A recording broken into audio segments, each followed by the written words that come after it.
they've got a package that they're looking at. Basically, that's what this tells us, and I suspect that it'll be cleared, and we'll be back in there to finish our briefing soon. Judy, I'll send it back to you. Kate, it's sounding like the members of Congress we've been talking with, Senator McCain earlier, and John Carl saying he was talking to Senator Daschle and others, they seem to be taking this very much in stride, although as we watch it, as you point out, Kate, this is only the second time and it happens to be in the span of just a couple of days, that the United States Capitol has had to be evacuated because of a threat that they take seriously. Now, granted, we're in a much more sensitive time right now, given what happened Tuesday, but I can tell you, Judy, that the Capitol, I talked to the Capitol Police this morning about security here. Yesterday there was a perimeter that had been drawn around the Capitol, about 1 block to the east and the west and 2 blocks to the north and the south of this whole area. Now that has been changed, Judy. There is no longer that perimeter. They had moved it in this morning. When I came in at 6 o'clock this morning, they checked my car very carefully. They used mirrors to look underneath the cage of the car, which is something new. However, there was no perimeter any longer, so they had ramped down a little bit on security a little bit earlier today. That's what I can tell you, but that is more than they usually would do. Judy? Kate, what are the restrictions? Who can actually come on the grounds of the Capitol and go into the building now? I mean, I know that tourists go in there, reporters go in. Who can get in and out? I have my pass on me right now, but there is a press pass that I carry with me at all times that shows these guards that I'm legitimate and that I work here and that I can bring my car in. I also have a tag on my car. That's typical. All of the members have press identification. They have buttons that they wear. All the staff have identification. Those are the people that can come into the buildings. Now, normally, Judy, tourists can also come into this area. Normally, they can also go into the building. Today, that has not been exactly the case. I think they've been allowing tourists in escorted. They've not been doing tours of the Capitol. So it's been a little bit more secure than normal. On a normal day, if you're a tourist, you have to go through magnometers, you have to go through detectors to make sure you don't have any weapons. There's quite a bit of security here on a day-to-day basis. Right now, it's a little bit more than it normally would be, but less than it was 2 days ago. Judy? All right, Kate Snow at the Capitol, where members of Congress evacuated, everyone else in the Capitol evacuated because of a threat, a suspicious package. At the White House, also increased security in the aftermath of Tuesday. Let's go there now, and our senior White House correspondent, John King. John? Judy, increased security and what most Americans certainly will see as some dramatic steps, just in case, the White House is saying, but dramatic steps nonetheless. We have been told repeatedly in recent days about the increased security around the White House. We are now told that Vice President Dick Cheney was taken from the White House complex earlier today and ushered up to Camp David, the president's retreat in the mountains in Maryland, a very secure area. That, we are told, to get a good distance between the president and the vice president because of what sources describe as yet another threat on the White House grounds. We reported earlier today that they had extended the security perimeter, again, outside of the White House. Obviously, they have not evacuated the White House. We are still here, as is the President of the United States and his senior staff. But we are told, as a precaution, they decided they did not want the president and the vice president together on the White House grounds, so the vice president was moved up to Camp David. We are also told that there are plans for the president himself to go to Camp David this weekend, where the vice president will be as well. So the president and vice president will be together later. Judy, go ahead. John, the question is, if there's a threat, why wouldn't they put the president at Camp David and leave the vice president at the White House if the threat is at the White House? Well, Judy, they don't want to answer all of our questions about this, obviously, because of the security measures involved and the fact that we are all still here, that they have not evacuated the president, not evacuated the senior staff, would obviously lead us to believe that they do not view this as an immediate and perhaps not as an overly credible threat, should I say. But just as you see the evacuation of the Capitol, just as we have seen extraordinary measures around the White House in recent days, they have no choice, they say, but to take these things seriously and to take some steps in response to them. I would also note, and I don't want to go too far here because we know some things we don't want to tell our viewers because some of our viewers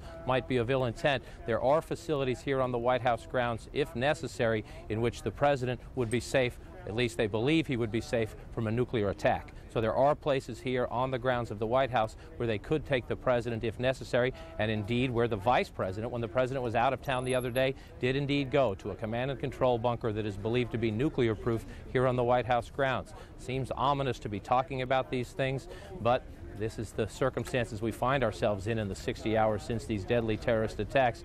Again, the White House saying this was a precaution, but the Vice President has been moved to Camp David. Indeed, look at what these terrorists have wrought, not just the World Trade Center, not just the Pentagon and Pennsylvania, but look at what it has meant in terms of shaking up the nation's capital. Now back to Atlanta, Bill and Joey. Judy, thank you. Many people said we're going to wake up to a new America on Wednesday morning after the attacks on Tuesday, and I think this is a reverberation of that, echoing what Jeff was saying about different threats being called, and all of which has been bogus to this point, and we don't mean to underscore what's happening. Or diminish what's happening in the Capitol. Yeah. And if you think back 5 years ago, Joey, here in the city of Atlanta in July of '96 when the Olympic Park bombing took place across the street here, that Saturday, it happened on a Friday night, that Saturday and Sunday there were threats all over the city of Atlanta. Shopping malls and our subway stops here in town and shopping malls downtown all turned out to be just that. Unfortunately, there are people who would like to take advantage of the worst of situations. On, though, the level of concern, and it's still developing story at this hour, the closure of the New York airport. So this is a ground stop at the New York airports because of concerns about some FBI activity today. Patty Davis is following that part of the story now, and she joins us now from Washington again. Patty. Hello, Joey. Well, the FAA has ordered a ground stop at all three airports. That's New York, LaGuardia, and Newark in the New York area. They're saying that is due to FBI activity. Now, what that means, a ground stop meaning that flights are not allowed to take off at those airports. Also, flights that are scheduled to come into those airports not allowed to take off from their originating points. Now, the FAA says on a call just a moment ago that there apparently have been arrests, and we're trying to confirm that. Earlier today, LaGuardia Terminal, the central terminal building, was evacuated due to a scare. A man, according to the Port Authority of New York, made what was interpreted as a threat about a device in his bag. That turned out to be unfounded, but that person was arrested. Now, this apparently involves different FBI activity, different incidents. We don't know exactly what the scope of those incidents are at this point, but there is a ground stop now in place at the three New York airports. Joey? CNN's Patty Davis for us in Washington again. So there are two developing stories at this hour that we're watching quite closely. What Patty was talking about, the ground stops at the airports, all three of the big airports there in New York, as well as the situation in the Capitol. Yeah, watching the Capitol, Judy Woodruff informing us both houses of Congress have been evacuated. These are your congressmen and women standing on the lawn outside the Capitol building. The Senate and the House have been evacuated. We will follow this after a bomb threat was issued there. Some reports that a suspicious package was picked up and a dog had what's called a positive hit on that. In other words, the dog sniffed the possibility that that package could be more than just an empty package there on Capitol Hill. We will watch that. Any developments we see here, certainly we will bring you the very latest as we get it. Of course, the terror strikes in Washington at the seat of the nation's political and military power, as well, of course, in New York at the seat of the nation's, the world's financial power, and that is really causing some ripple effects through the financial community. We do know the stock market scheduled to open now Monday morning, 9:30 a.m. East Coast time, and for more on that, here's Lou Dobbs back in Manhattan. Lou? Bill Joy, thank you. Good evening, everyone. And as we begin tonight, we want to tell you that the three New York airports, less than 8 hours after having been opened, have now been closed at the order of federal authorities. We are told that arrests have been made at JFK Airport, the international airport here in New York.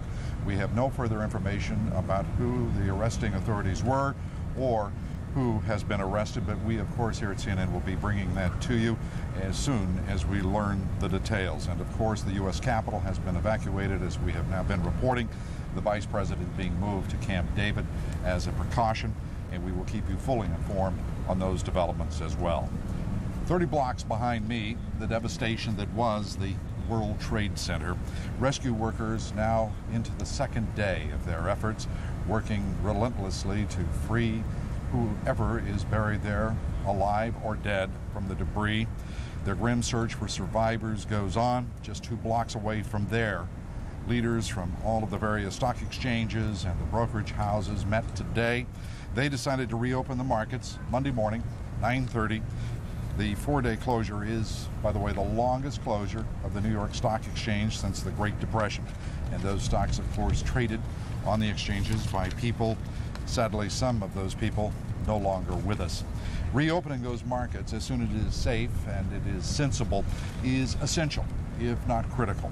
And a lot of people are working very hard tonight under the most difficult circumstances imaginable to do so. Christine Romans has the story. Christine? Lou, Wall Street will take another weekday to dig out and to mourn and a full weekend to test its systems before getting back to business, they hope, on Monday morning at 9:30 Eastern Time. The chaos outside the New York Stock Exchange, it's turned really into an eerie quiet. Security here very tight. Police on nearly every street corner, but there are still worries about unstable buildings in this area.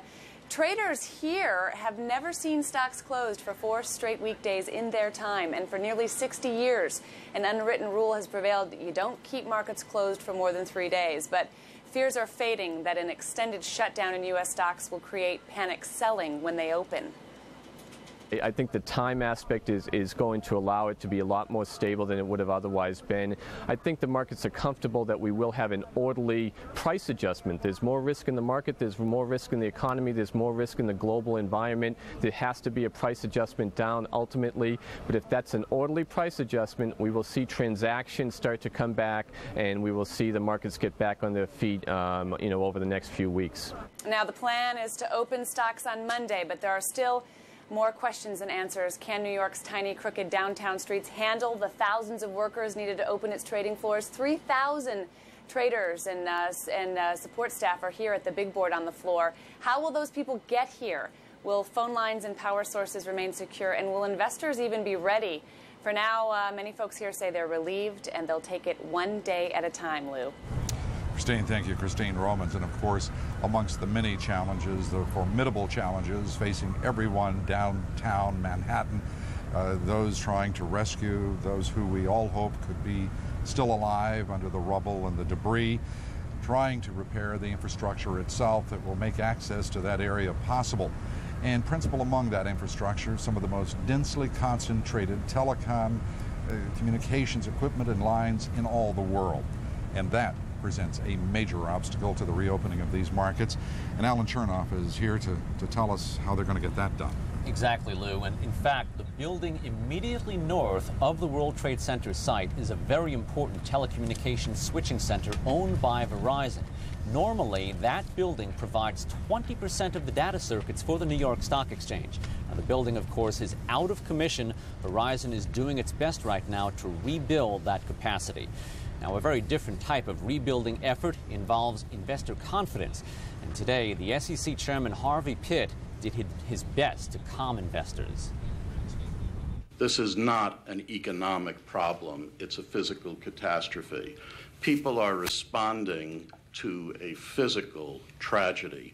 That should not in any way, shape, or form cause anyone to believe that there will be something sinister like a Black Monday resulting from the opening of trading. We apologize for the interruption, but we're going to go back now. Further developments at the evacuation of the U.S. Capitol. We're going to senior White House correspondent John King. John? Well, Lou, I want to bring you up to speed on a briefing we've just had with a senior administration official, not on the developments at the U.S. Capitol, the evacuation of the Capitol, but on the investigation here in Washington.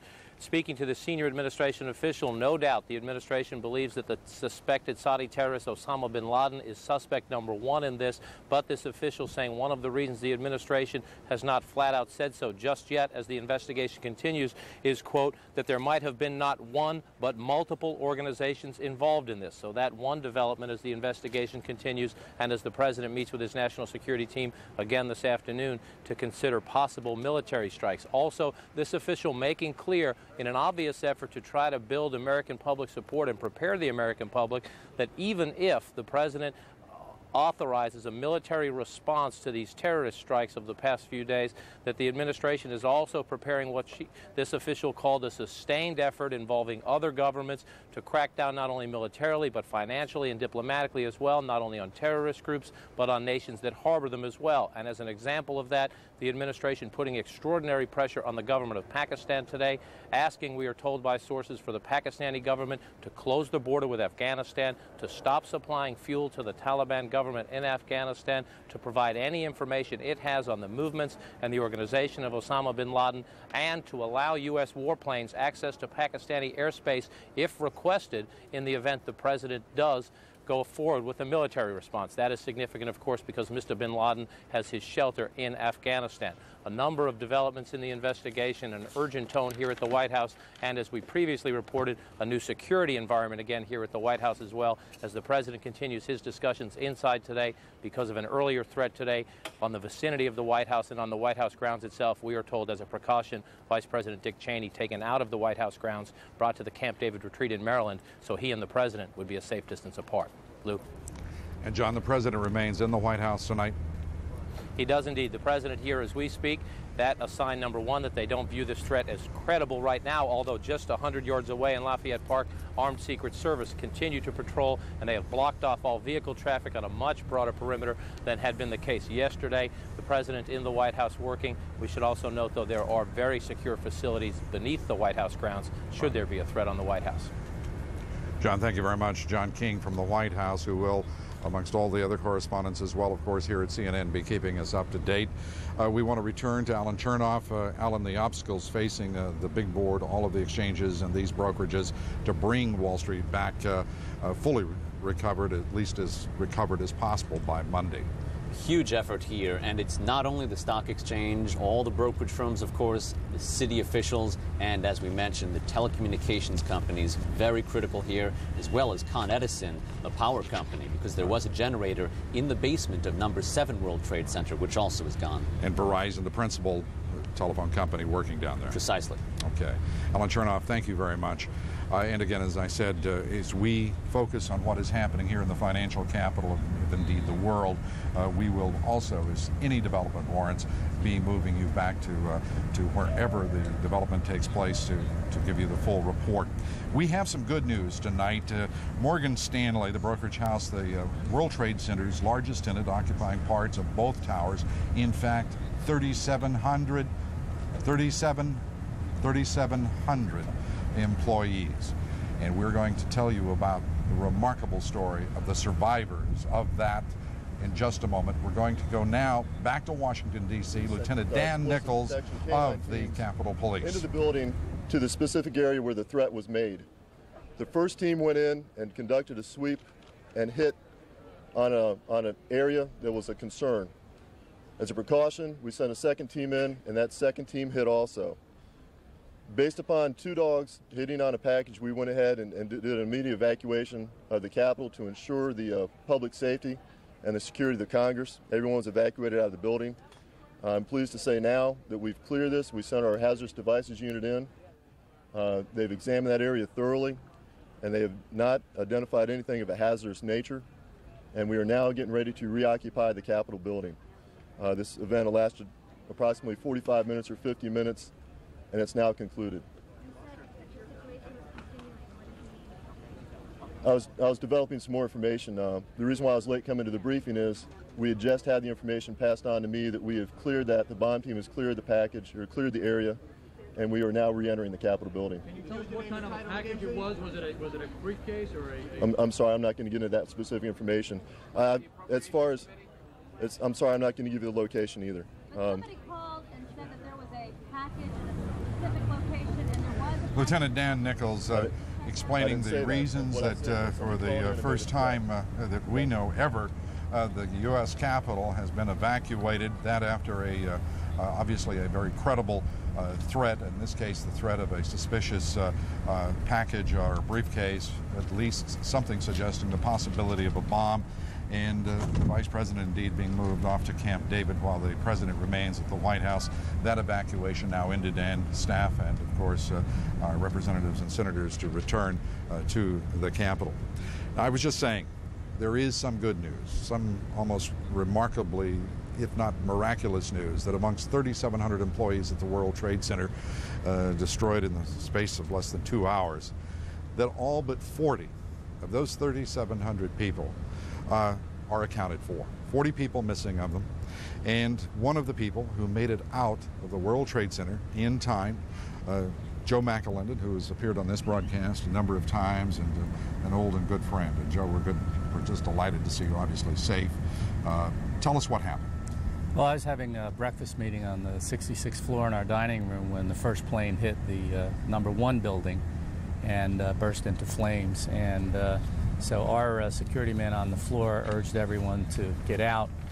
Even though there was no immediate danger from that to the number 2 building, we're worried about the fire spreading. So I got down the elevator with a bunch of colleagues and then walked down most of the way from 44. You took the elevator down? I took an elevator from 66 to 44. At the time, our building was believed to be a no threat. Right, Who knew? At that point. Yeah. Your thoughts, as you reached the ground, you saw at that point the extent of the damage and what was going on? When I first reached the ground, the second plane still hadn't hit. It hit about a minute after I walked out of that elevator. And did you actually see it? I did not see it. I was in the concourse underground, exiting with a bunch of other people. And at that point, it was fairly orderly evacuation going on, and people were viewing it as a freak accident. Well, Morgan Stanley's security there to evacuate all of those people there, I mean, that's truly a remarkable accomplishment. It is, and we were very fortunate. As you know, a lot of other firms and organizations had much larger problems than we have to report so far. Well, the fact that the security people were able to move that quickly, they literally started moving you out of the building. Within seconds. On the floor that I was on, our guard, Roy, got us all into the elevator and down. The most remarkable act you saw there? The one that stood out to me, actually I didn't witness it, Lou, but I just heard about it today. One of our guys carried a woman who was on crutches down from, I think it was the 71st floor, all the way down the stairs. Remarkable. Well, the stories of escape and surviving and heroism. And heroism, outright. Unfortunately, not enough stories of survival as we continue to look for some 4,700 people who are still missing. As you know, the market's set now to reopen Monday. Do you believe, first of all, that they'll be successful in bringing these markets back Monday? It's going to be, I think it's going to be really tough to get the downtown area functioning. I think that the exchange may be trying some new innovative things to actually have securities trading underway on Monday, but I believe they're committed to doing so. We're geared up to open fully on Monday. We've heard a lot of people trying to speculate and predict these markets in this environment, which is in the very best of times, and these are certainly not the best of times, very, sometimes always problematic. Is it your suspicion that these markets will be orderly, or do you think we'll have a problem? Well, we saw what happened overseas in response to this, and the initial plunge was followed by some bounce back, and I think you'll see that again, I suspect on Monday, if not during that week. There'll be an initial plunge, and then buyers will come in and support this market. Well, Joe McAlinden, thanks for being with us in every sense of the expression. Thank you. Good to be here, Lou. Thank you, Joe. We're going to go now to the New York Stock Exchange, where its chairman, Dick Grasso, he is standing by. Dick, if you can hear me, first of all, good to talk with you tonight. Lou, it's good to be with you. Thank you. I can only imagine the tumult that you and all of the people at the New York Stock Exchange have been going through trying to make this decision. What prompted, what were the 2 or 3 major considerations that prompted the decision to open as early as Monday at 9:30? Well, first and foremost, Lou, let me say that the entirety of my industry, in a joint and unprecedented effort, got together and made certain that when the markets are targeted to resume, that decision and that timing should always be secondary to the human factor, to the wonderful acts that are going on as we speak, Lou, over at that site of the former Twin Towers, that thousands of brave men and women from the fire department and the police department who are putting their lives on the line. The target of 9:30 on Monday, Lou, was a coordinated effort amongst the firms, the markets, with the oversight and support from our government. Now, we again this evening. I've heard that One Liberty Plaza, the headquarters of the NASDAQ, that now looks to be at some risk. We know that a number of structures, Mayor Giuliani has said that a number of those structures down there may not be stable. They seem to be all right now. We know the American Express building, for one, that looks like it may be a difficult issue. How concerned are you about the environment of the New York Exchange itself? Lou, we will not allow anything to happen in the markets, and I speak in the broadest terms, that in any way compromises the safety and security of the wonderful men and women who operate this business. And I say that in the broadest terms, Lou. So we are working in partnership with the mayor and the governor and agencies of the federal government to make certain that no factor of marketplace resumption ever comes before the safety and security of the wonderful men and women who work in this business. Okay. Dick Grasso, I know you've got a lot of work to do. I'll let you get back to it. Thanks for being with us. Thank you, Lou. Thank you, Dick. Well, I want to turn now to our economics correspondent, Kathleen Hayes. Kathleen, give us your best judgment as what's happening first in terms of the bond market that reopened today. Well, it's very interesting, Lou. The bond market did reopen, and apparently it was a reasonably successful day. A big rally at the short end of the government bond market. A big rally took the two-year note down to 2.99%. I was speaking to Bill Hornberger at A.G. Edwards. He says he can't remember when a yield on that short-term paper was that low. The long end of the bond market, though, there's a concern now, an expectation that insurance companies are going to have to sell a lot of their bonds to fund their liabilities. That has put a hold on the long end of the bond market and put pressure on the corporate bond market as well in that sector, Lou. Which at least at this point is not trading, and so that pressure is awaiting us. The question I guess that arises is with the 2-year down, and this security was created in 1972, in this precise maturity, to see these yields down at this level. What does that tell us? Well, it tells us a couple of things. First of all, it tells us that investors around the world are parking money in a short liquid security. They don't know what's going to happen. They don't know what's going to happen when the stock market reopens. This is a place to put your money temporarily. Beyond that, a quote-unquote safe haven. That's, well, as long as our U.S. government, which we definitely have our full faith in at this point, holds up, that paper is good. That's what an investor is saying to him or herself. In addition, though, very weak economic data today. University of Michigan has a very important consumer sentiment survey. It fell sharply even before we had this tragedy happen this week. The survey concluded Monday night, a big drop. That added some steam. But I got to tell you, there's some concern below the surface about how well the Treasury market is actually functioning. I'm hearing from my sources, we have a couple of big clearing banks, Chase and Bank of New York. Bank of New York is about a block from the epicenter of the World Trade Center, and there's some concern about the stability of their computer system. So there is some concern about settlement next week. This is something I think we have to watch and monitor and find out what we hear tomorrow from the big dealers. In terms of the trading in the bond market today, relatively light trading, which we expected, but we didn't see any wild moves here. We saw very little speculation in this market. What's that a direct result of? People are saying that there's a concern right now not to be seen as predatory, not to be seen as taking advantage of a difficult, perhaps unstable situation. Okay. Kathleen, thanks. Kathleen Hayes. Well, as we mentioned, the airports at New York, those three primary airports at New York, Newark Airport, JFK, and LaGuardia closed by federal authorities. We have just been told that 3 arrests have been made at John F. Kennedy Airport.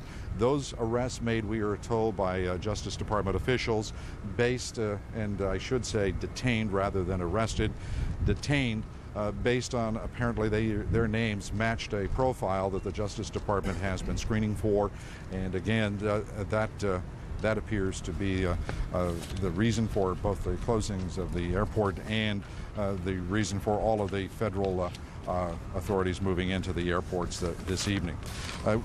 In times of crisis like these, if there have been times of crisis like this, Americans generally open their hearts and their wallets to those in real need. And great need has been created here in downtown Manhattan. But corporate America has started stepping up, and stepping up big. Susan Lesovich has that part of the story.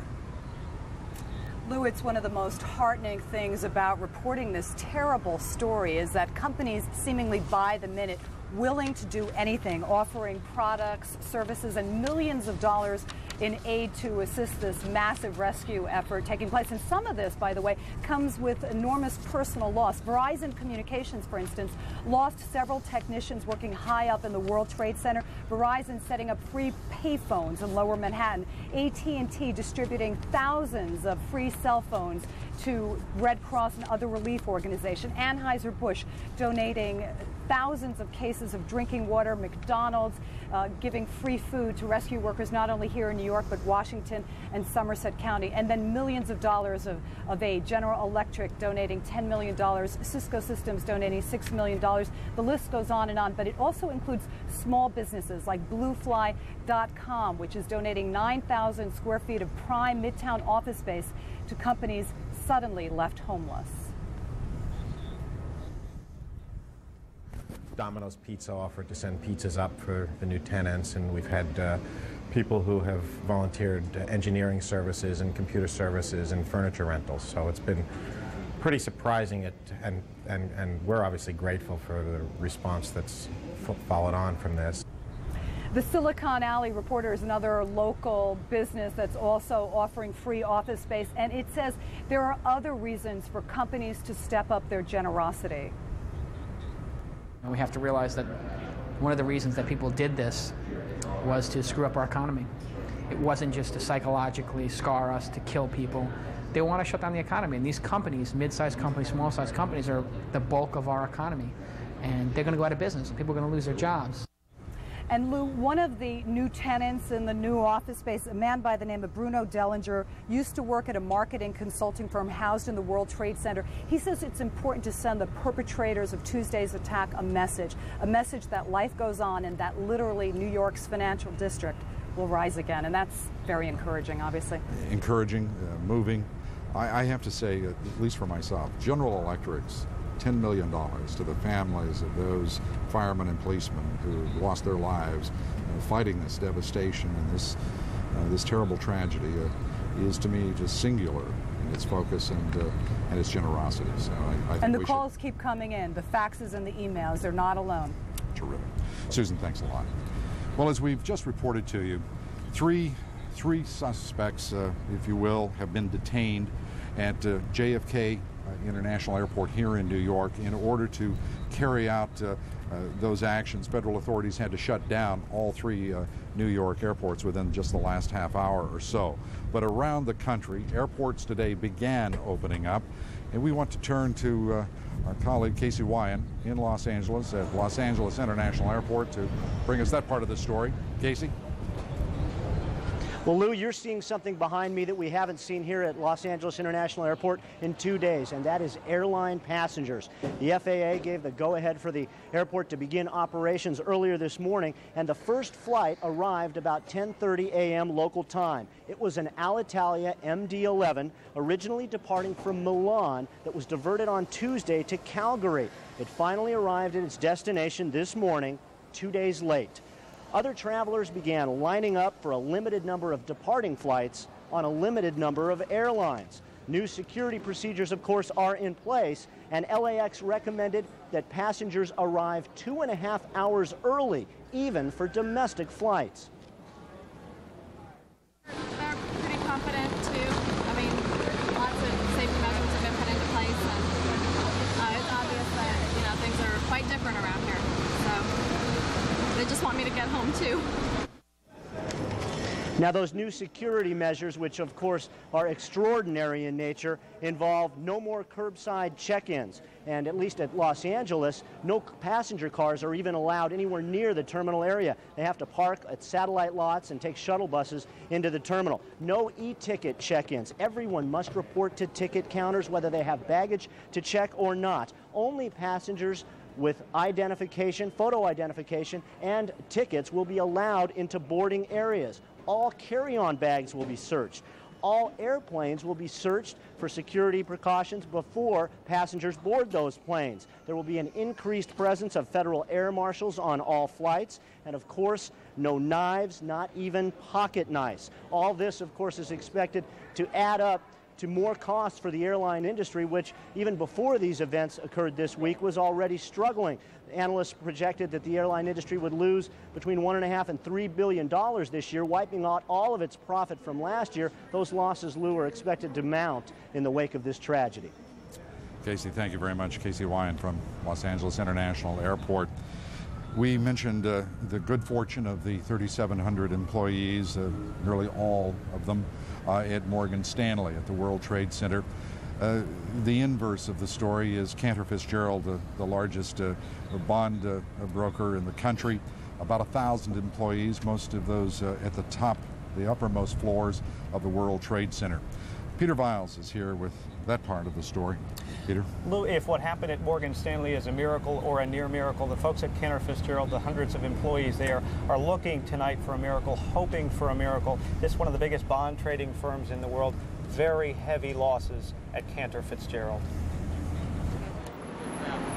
It is the saddest vigil you can imagine. Scott Hazelcorn's parents. It's not even revenge. I mean, I just want to hear my son's voice. The members of Jun Koo Kang's church. We all pray every night. John Perconti's wife, expecting their child in December. He called me at 10 to 9 and said, our building has just been hit by a plane, turn on the news. And I changed the channel and I saw what happened. And I said, oh God, John, please get out of there safely. And he said, I love you, I have to go. What links these stories is that all the missing worked at Cantor Fitzgerald, all above the 100th floor of the North Tower, the first one hit. Cantor is not a glamorous firm, but it is crucial, one of the world's largest bond trading firms.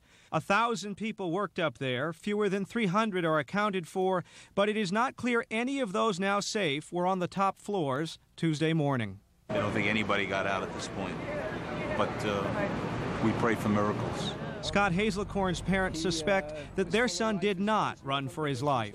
He didn't care about himself. He only cared about his friends. If Scott was there and he was getting out, he'd probably help everybody up in front of him. That's the kind of kid he was.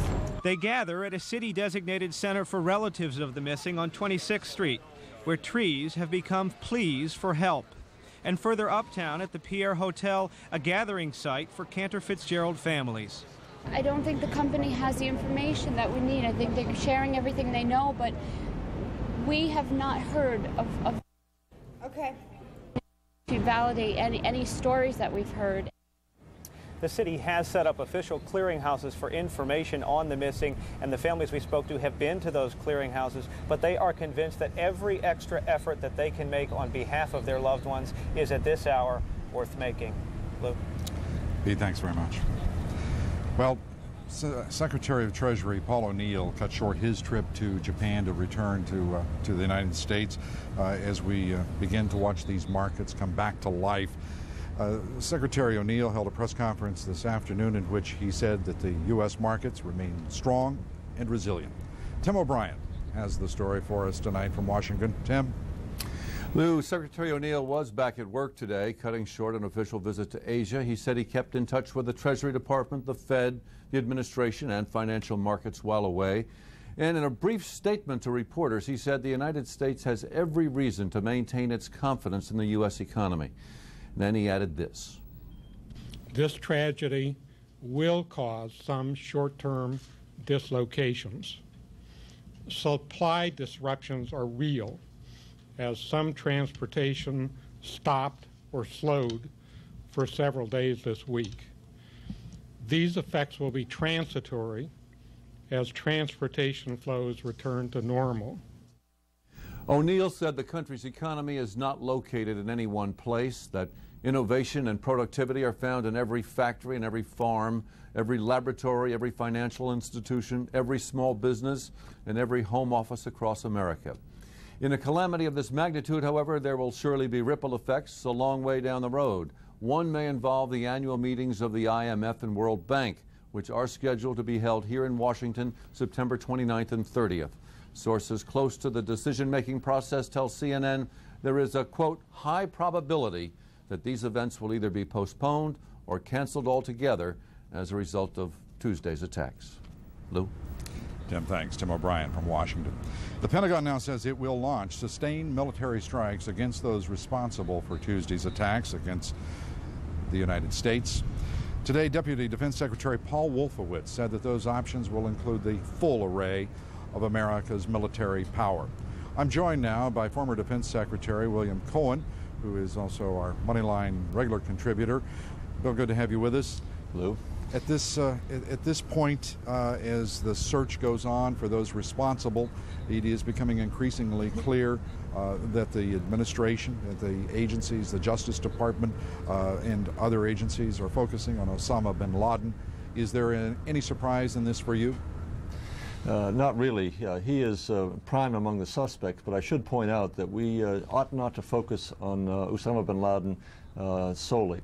We have to go after the terrorist network, and that means going well beyond one individual. And that's why I think Deputy Secretary Wolfowitz, Secretary Powell, and Secretary Rumsfeld and others, the President, have indicated this is going to be a long sort of twilight struggle, if I can use John Kennedy's words, against an unspeakable evil. And it's not going to be over with one strike. There'll be multiple strikes, and it won't only involve military application. We need to apply diplomatic, economic, the full range of pressure that we can upon all those governments and countries and organizations who lend safe haven, provide financial or moral support to these groups who are determined to try to bring us down to their level. The President has made it clear that this is war, and today, with considerable emotion, frankly holding back tears, he talked about the loss and the fact that he would prosecute those responsible to the fullest extent. Do you think that anything less would suffice here? Oh, I think nothing less. The President expressed profound sadness and grief, anger, and above all, resolve and determination. I would say that he and his administration will work with the Congress, which, by the way, is about to appropriate some $20 billion, and that's just a first down payment on what will be required. But there is unanimity in this Capitol. There's unanimity in both parties. They're going to lend their full support behind the President in this war against the terrorists. Bill Cohen, thanks for being with us. Thank you. Well, the Chicago Board of Trade today reopened for business. At noon Eastern Time, traders and staff halted for a minute of silence in tribute to those victims who died in the terrorist attacks in New York City and in Washington, D.C. It was a sobering sight. It is in a bond pit that is normally loud and animated, and as you are about to see, it was absolutely silent.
On a personal note tonight, the husband of our colleague, Lisa DeLallo, like so many, is missing. Tom Clark is among those who worked in the World Trade Center. Tom, in this picture, is shown with his son Matthew. He works for Sandler O'Neill on the 104th floor of Building 2, the South Tower of the World Trade Center. Lisa last heard from him at about 9 o'clock Tuesday morning, right after the first explosion. If you have any information about Tom or any other Sandler O'Neill employees, please call 212-714-7826, 212-714-7826. Our thoughts tonight are with Lisa, her family, and all of those who still search for relatives and friends in the debris of what was the World Trade Center. For tonight, that is Moneyline. We thank you for being with us. I'm Lou Dobbs. Now back to Bill Hemmer and Joey Chen. All too human. Thank you, Lou. A few housekeeping notes before we move on here. The Capitol all clear. Members of the House and Senate allowed back in about 30 minutes ago, in case you missed that, and also 3 men detained at JFK Airport in New York. But still, it appears that stop down does continue for JFK, LaGuardia, and Newark, the three major airports serving the New York area. We're continuing to follow up on those things. You know, Lou's last comments there about his colleague and her husband, who is still missing at this point, really brings to mind, you know, a lot of people have asked us over the years as journalists, doesn't it ever bother you to see the horrible things that you have to cover? And it does. And it does. And I think people forget that we are human too, and sometimes our pain too enters into the story, as it did this afternoon.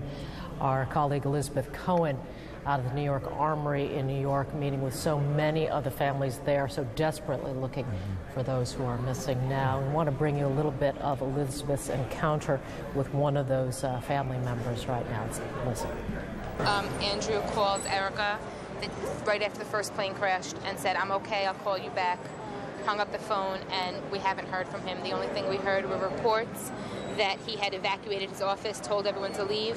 The last thing we heard was from his secretary, who said that he was on the 70-something floor on his way down the stairs. But he's a very good soul, and we're just afraid that he might have gone back to try to help more people once they announced the building was secure. And we did a story with you yesterday. You've been hospital after hospital searching. Yesterday I was at NYU and Bellevue and down by St. Vincent's, passing out pictures, talking to people, finding out lists, calling hospitals. My sister, my parents, and friends are calling hospitals, personally going to hospitals. I came down this morning, I walked from 50th, I took the subway to 14th, I walked to St. Vincent's, I checked their list, I walked all across World Trade Center and up West Street, giving out flyers to people going down to the World Trade Center to Ground Zero. Today I came up to the Armory and I filed a report with them. I handed in his dental records, his fingerprints, all the information they wanted, hair follicles, gave them pictures, and we're just hoping that someone heard or saw something or can give us some confirmation of where he is, some real valid confirmation that's been verified. You've had some problems with some internet sites where one site said he was okay. But there are these NewYork.com survivors, there's NewYorkCity.com. They have lots of websites that have people on that are saying they're okay. I can go on and put anyone's name in that I want, and it's false. These records are not verified. They're giving out a phone number for the Greater New York Hospital Association that's putting up a verified website of people that they know the status of and where they are. And that's the only thing I think that's verified. Thank you. Thank you very much. CNN's Elizabeth Cohen joins us now, again, outside the Armory. And Elizabeth, we see so many of those people behind you just desperately holding up pictures of their loved ones. Any chance that somebody might have seen them or known anything about it? It is just heartbreaking. Exactly. I've spoken to countless people today and yesterday, and all of them, every single one, have hope that their brother, their sister, their wife, their husband, their best friend will be found. No one I've spoken to has given up hope. I want to give you sort of a flavor for what's happening here. Behind me at the Armory, hundreds, if not thousands of people have stood in line to give authorities information, to file reports. The authorities are taking it all down. They're telling people to bring in dental records. They're telling people to bring in blood samples of close relatives so that there can be a DNA match if a body is found. What you hear behind me, that noise, is a generator. It's generating lights for the police because they're going to be doing this into the night, and they need lights to help people figure out where they need to go. I want to show you sort of what's going on here. This woman right here is looking for her sister Bridget. She worked on the 94th floor of Tower 1. She worked for American Express. This woman here is looking for Yvonne Bonomo. She worked on the 94th floor also for American Express. She is 30 years old. This woman here is looking for her son and her daughter. They are both missing. They both work for Windows on the World on the 106th floor of the first tower. Her son is Roshan Singh and her daughter is Kamini. They are 21 and 25 years old, and she is looking for both of them. People are putting signs also all over the city. You can see these flyers. They are pasted on restaurants, on the sides of trucks, on walls, everywhere, advertising saying, please, if you have heard anything about this person, please call this number. You can see, for example, just right over here on this police barricade, people have posted up these signs saying missing, please call. People here, you see them with their children. You see, we've seen a lot of wedding photographs. I guess that's often what people have handy. And people are just looking for some sign, really, for any sign about what's happened. I'm going to talk now to the Bustillo family. The Bustillo family, they've been searching 2 brothers and a sister. Henry and Gilbert Bustillo and their sister Disa are searching for their brother Milton. Henry Bustillo, what was the last anyone heard from your brother? Well, last we heard it was my sister. She spoke to him on Monday, and he was so happy that he just purchased his new house, and he was just really glad. And then he went into work on Tuesday, and we haven't heard since. I mean, it's such a tragedy. You know, we've been looking for him for 3 days already, and we haven't found anything. We stand online, swapping information so we can swap information with, other people that are missing their loved ones. And many people from his company are missing, is that right? Yes. Cantor Fitzgerald it was located between 101 and 104th, and that's where the impact hit the most. And it's just, we're waiting. I mean, we're waiting for some results, or for the company even to come up and step up and look for us and say, give us a little comfort, because we need their support as well. And we haven't seen them yet. Please, if anybody has seen my brother, please give us a call. You can reach us at 201-346-9018, or you can reach his wife at 1718-698-6982. She's desperately looking for him, or to hear about him. He has a daughter, 7-month-old, and he's really. Please, somebody here from 107 floor. You can hear that people in the background are yelling the names of their loved ones, yelling out phone numbers. People are doing anything to let everyone know that they are still looking for their loved ones. No one here has given up hope. Joey? Elizabeth, I want you to take a deep breath, because I know that you are as moved as we all are about the Bustillos and their story, and those of so many other people around you. It is hard for me to believe that there is no other more structured way that these people can get some information. I mean, here we are in the 21st century. Shouldn't there be some way they should be able to find out more than just standing out on the street corner? Well, there is a more structured way, Joey. I mean, what you see behind me is the armory, where people have been in line for, hours and hours. There was a line also at NYU Medical Center yesterday. And so there is a more structured way. You go in, you tell the authorities the name, you fill out this report. It had, I think almost 10 pages, the color of their eyes, exactly what they were wearing, descriptions to a T, and so that they can know if they see that person, they can link them up. So people have actually been very complimentary of how the authorities have handled this. One thing that people have not been complimentary of, the families I've spoken to, is the internet sites. There are several internet sites, but it's not, several of them listed people as being okay and found who weren't found and who may not be okay. So the internet sites, I think people are although the internet should be a tool in this situation, apparently these sites aren't secure and they're not completely factual. Elizabeth, there are so many other people around you who want to give some of them a chance. Can you talk to some of those other folks around you about the people they are looking for? There's a woman there to your right. She's really been trying very hard to bring her loved one's picture. Okay, let's talk to her. Hi there. Tell me who you're looking for. I'm looking for my older nephew. He's 28 years old. He was on the top floor on the first hearing on the North Tower. He worked for Genuity Company. It was only 9 people on the company. We heard people up to the floor 106. If somebody at least heard from one person on the floor 107 to let me know. He was on the phone with his boss a couple of minutes before the first hearing on the tower. His parents are devastated. He was on the 107th floor of which tower? On the North Tower, the first one to be hit. And he was on the phone with his boss, and what did he say? No, that was just technical conversation. He hung up, and 2 seconds after that, the first airplane hit the tower. We heard people up to the 106th floor, okay? If somebody heard from 107th floor, that's all that we need to know. Okay, thank you, ma'am. Let me talk to the gentleman behind you. Hold on. Sir, could you tell me who you're looking for? Yes, this is my cousin. Her name is Tanyelle McDay. She works for Marsh at, I believe, Tower 1, 97th floor. And if anybody's seen her or anybody heard anything, please contact. We have the number here. It's 732-499-7118.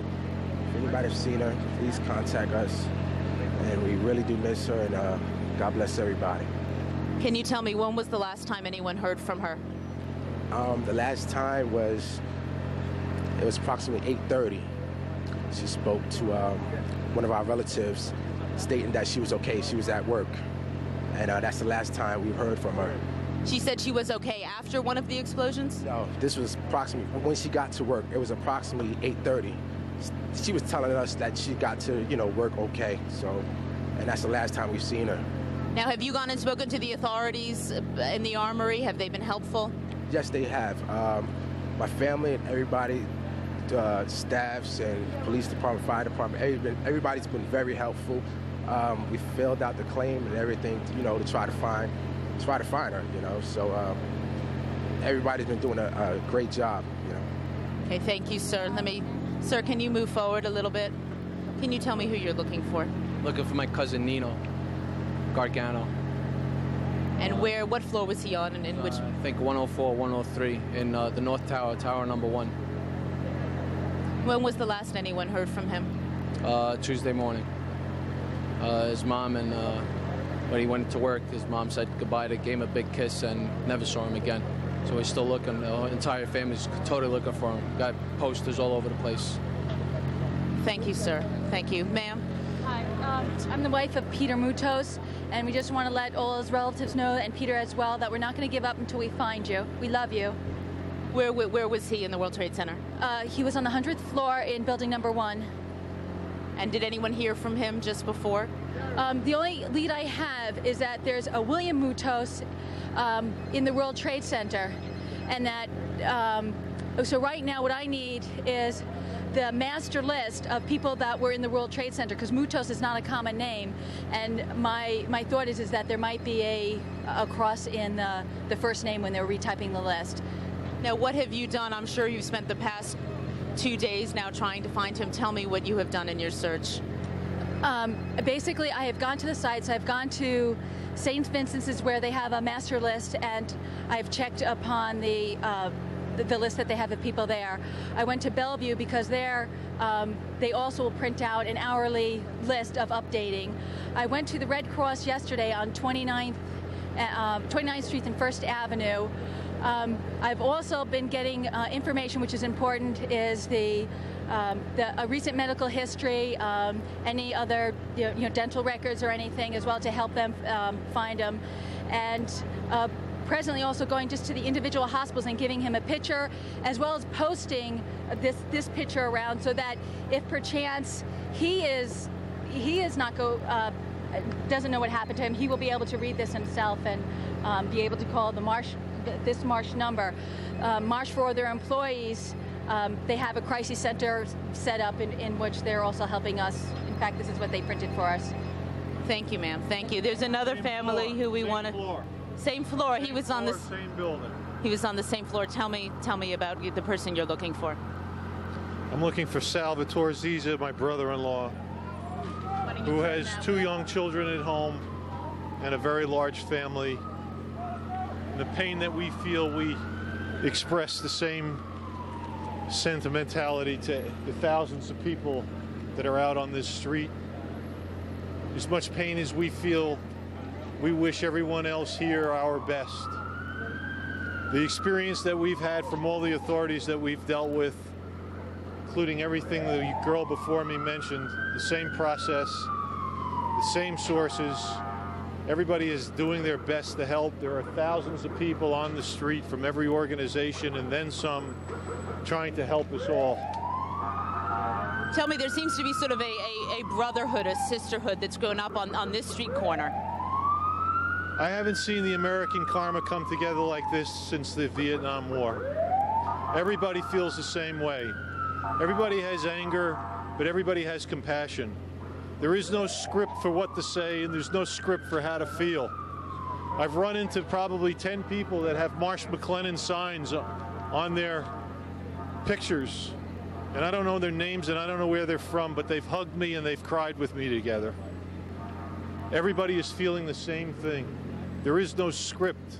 However, we're reading off of the same lines. And do people still have hope?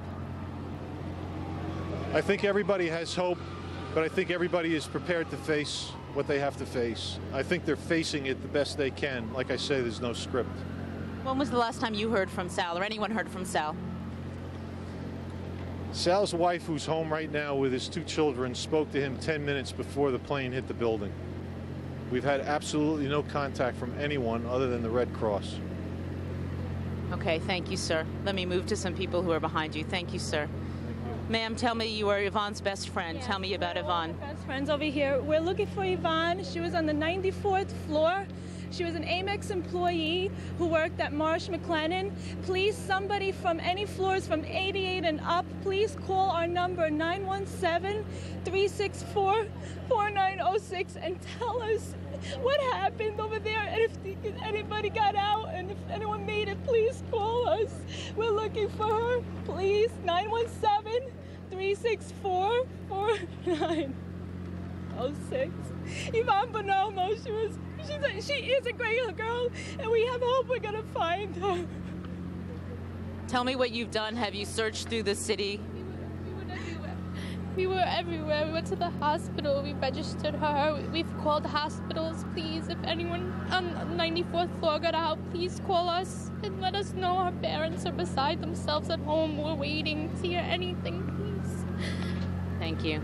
Thank you. Tell me, your sister. You're looking for your sister. My sister, Bridget Esposito. She sat right next to Yvonne Bonomo on the 94th floor at One World Trade Center. The last time I spoke to her was at 20 to 8 before the blast, just like a regular day, and I haven't heard from her since then. And tell me what you've done to search for her? I've been to every hospital in the city. We went to 28th and 1st Avenue yesterday and registered her. We've been on several TV channels begging people that if they see her, to find her for me. If anyone finds her, please call 718-436-9177 for Michael Esposito, or Yvette at 718-339-6380. Ma'am, do you still have hope? I have a lot of hope. She's also with her best friend, Ben Valentine. He sits right next to Bridget and Yvonne as well. So if anybody sees him, call our families. We're looking desperately for them. Okay, thank you, ma'am. And ma'am, you were looking for Sal. I'm looking for my son, Sal. He left home that morning and he hasn't called back since then. He's a cadet. He's a trained EMT, and most probably, as soon as he came into Manhattan, he just flagged someone down to go down and help the people in the World Trade Center bombing thing, just to help people take them out. He's a trained EMT. If anybody has seen him, most probably he's helping people. So he was near the building at the time of the explosion and went in to help people? That's what I think, because he usually comes into Manhattan like about 9:15, 9:20, and then he has to take the 6 train to go uptown. So most probably he flagged someone to go downtown to help assist in the rescue. So if anybody has seen him, if they would just call us at 718-225-7883, even if they just seen him assisting somebody over there. Tell me how old Sal is. He's 23 years old. He just graduated from college and he just found a job at Rockefeller University. Thank you, ma'am. Thank you, ma'am. Sir, tell me who you're looking for. I'm looking for Pablo Ortiz. He works at the World Trade Center on the 88th floor. He called his wife early in the morning on Tuesday, told the 88th floor was being evacuated. He was leaving. He left, and they never found him again. They never haven't seen him. Right here? Yes, gentleman right there with my mother, and we've been looking for him. And my sister's been doing all of that work, and I finally got out, and it's hard, and and if anybody's seen him, just call the number one here, 1212-673-1292. Anybody. Do you still have hope, sir? Do I have hopes? Yes, I have hopes, and I don't know. Okay. It took me 2 days to get out of my house to do this, so it's hard. I can understand why these people are suffering and crying. It's hard. It's hard for these people. It's hard for me. I don't know. I shake. It took you 2 days, meaning you just emotionally could not get out of your house. I made it to my mother's house down on Lower East Side, and I just made it started walking today. I just started walking today. My sister's been doing it for 2 days, and she's got a lot of hope, and I'm just picking up on where she left off. Thank you. Thank you, sir. Thank you, New York. Joey, as you can tell, it is just an endless sea of people who are looking for their loved ones, who are doing anything they can to find some sign, any sign. Joey? Elizabeth Cohen at the Armory. Elizabeth, stand by there. We see so much emotion in those people around you. It is just You can see the desperation, and you can hear the hope in their voices, and sometimes when they don't putting talk, up their pictures. and sometimes when they don't talk, they just stare, and you can see their faces being so empty. But this is clearly a human side to the story, Elizabeth. It was about 2.5 hours ago when we first saw your initial interview. We were quite struck by not only your interview but also the reaction, and to give the folks at home a better indication of what, quite honestly, we go through covering a story like this. We want to take you back 2.5 hours ago now. My father knew how to operate the rig, so he brought down all the workers to inspect the building. If you think your father might be out there somewhere, what would you want to say to him? I want to tell him that we all miss him. His little nephew, Luke, misses him. And that we're strong. We got hope. Thank you. Thank you. Aaron, I've been talking to these families for 2 days now, and all of these stories are very much like this. People are just hoping that their relatives are out there somewhere, and they're begging us to talk about them, to show their pictures, hoping that if someone's seen them, that they might be able to identify them and give some information. Aaron?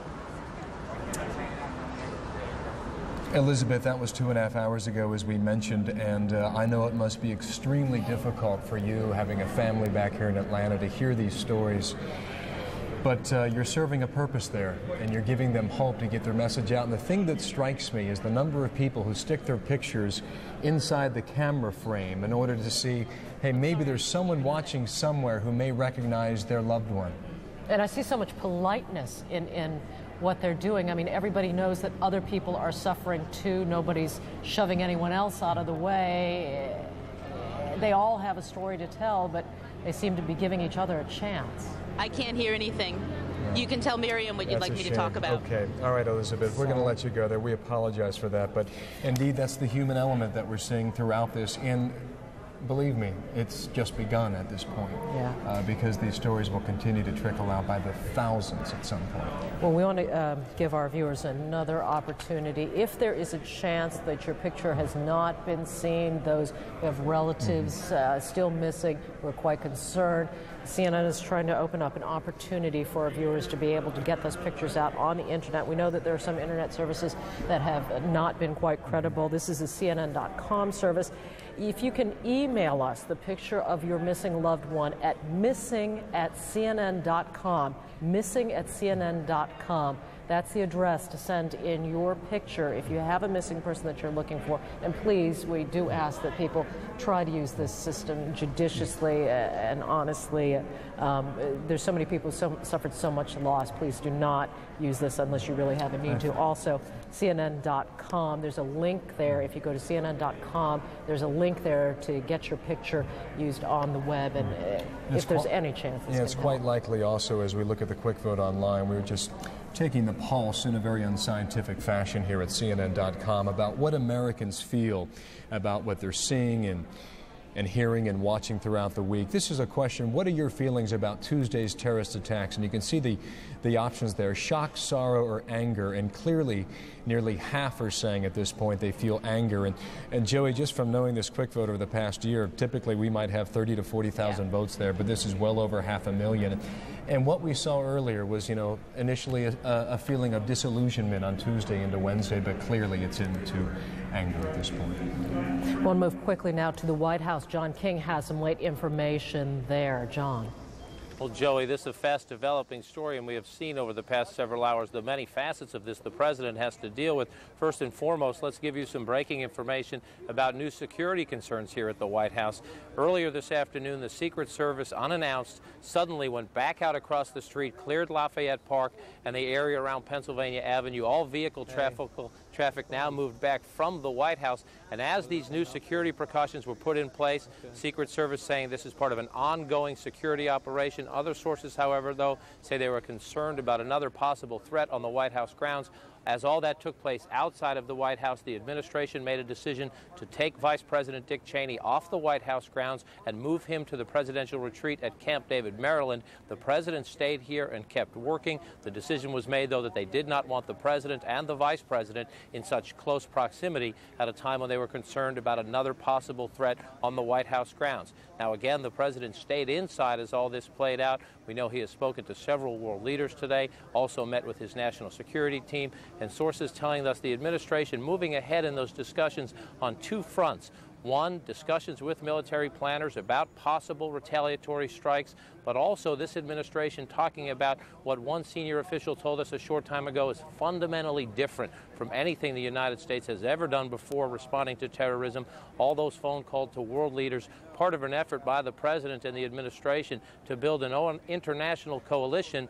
They're talking about years-long effort now to choke off, in the words of one official, the safe harbor provided to terrorists and the financial support provided to terrorists. Now, as part of all this, the Secretary of State, Colin Powell, called the president of Pakistan today. Pakistan neighbors Afghanistan. Afghanistan is the home of Osama bin Laden. Mr. Powell told the president of Pakistan if he wanted to follow through on a promise of cooperation that he should close the borders with Afghanistan, that he should stop supplying fuel to the Taliban government in Afghanistan, and that he should grant permission for U.S. military warplanes, if necessary, to use Pakistani airspace. All this planning taking place, as another senior official tells us, one reason the administration has not retaliated yet is that there, quote, might have been not one but multiple organizations involved in this. So the investigation continuing, and earlier this morning in the Oval Office, the president choked up as he spoke to reporters and considered the enormity of the challenge ahead.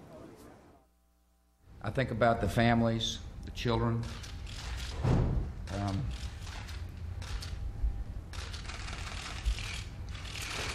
I'm a loving guy, and I'm also someone, however, who's got a job to do, and I intend to do it.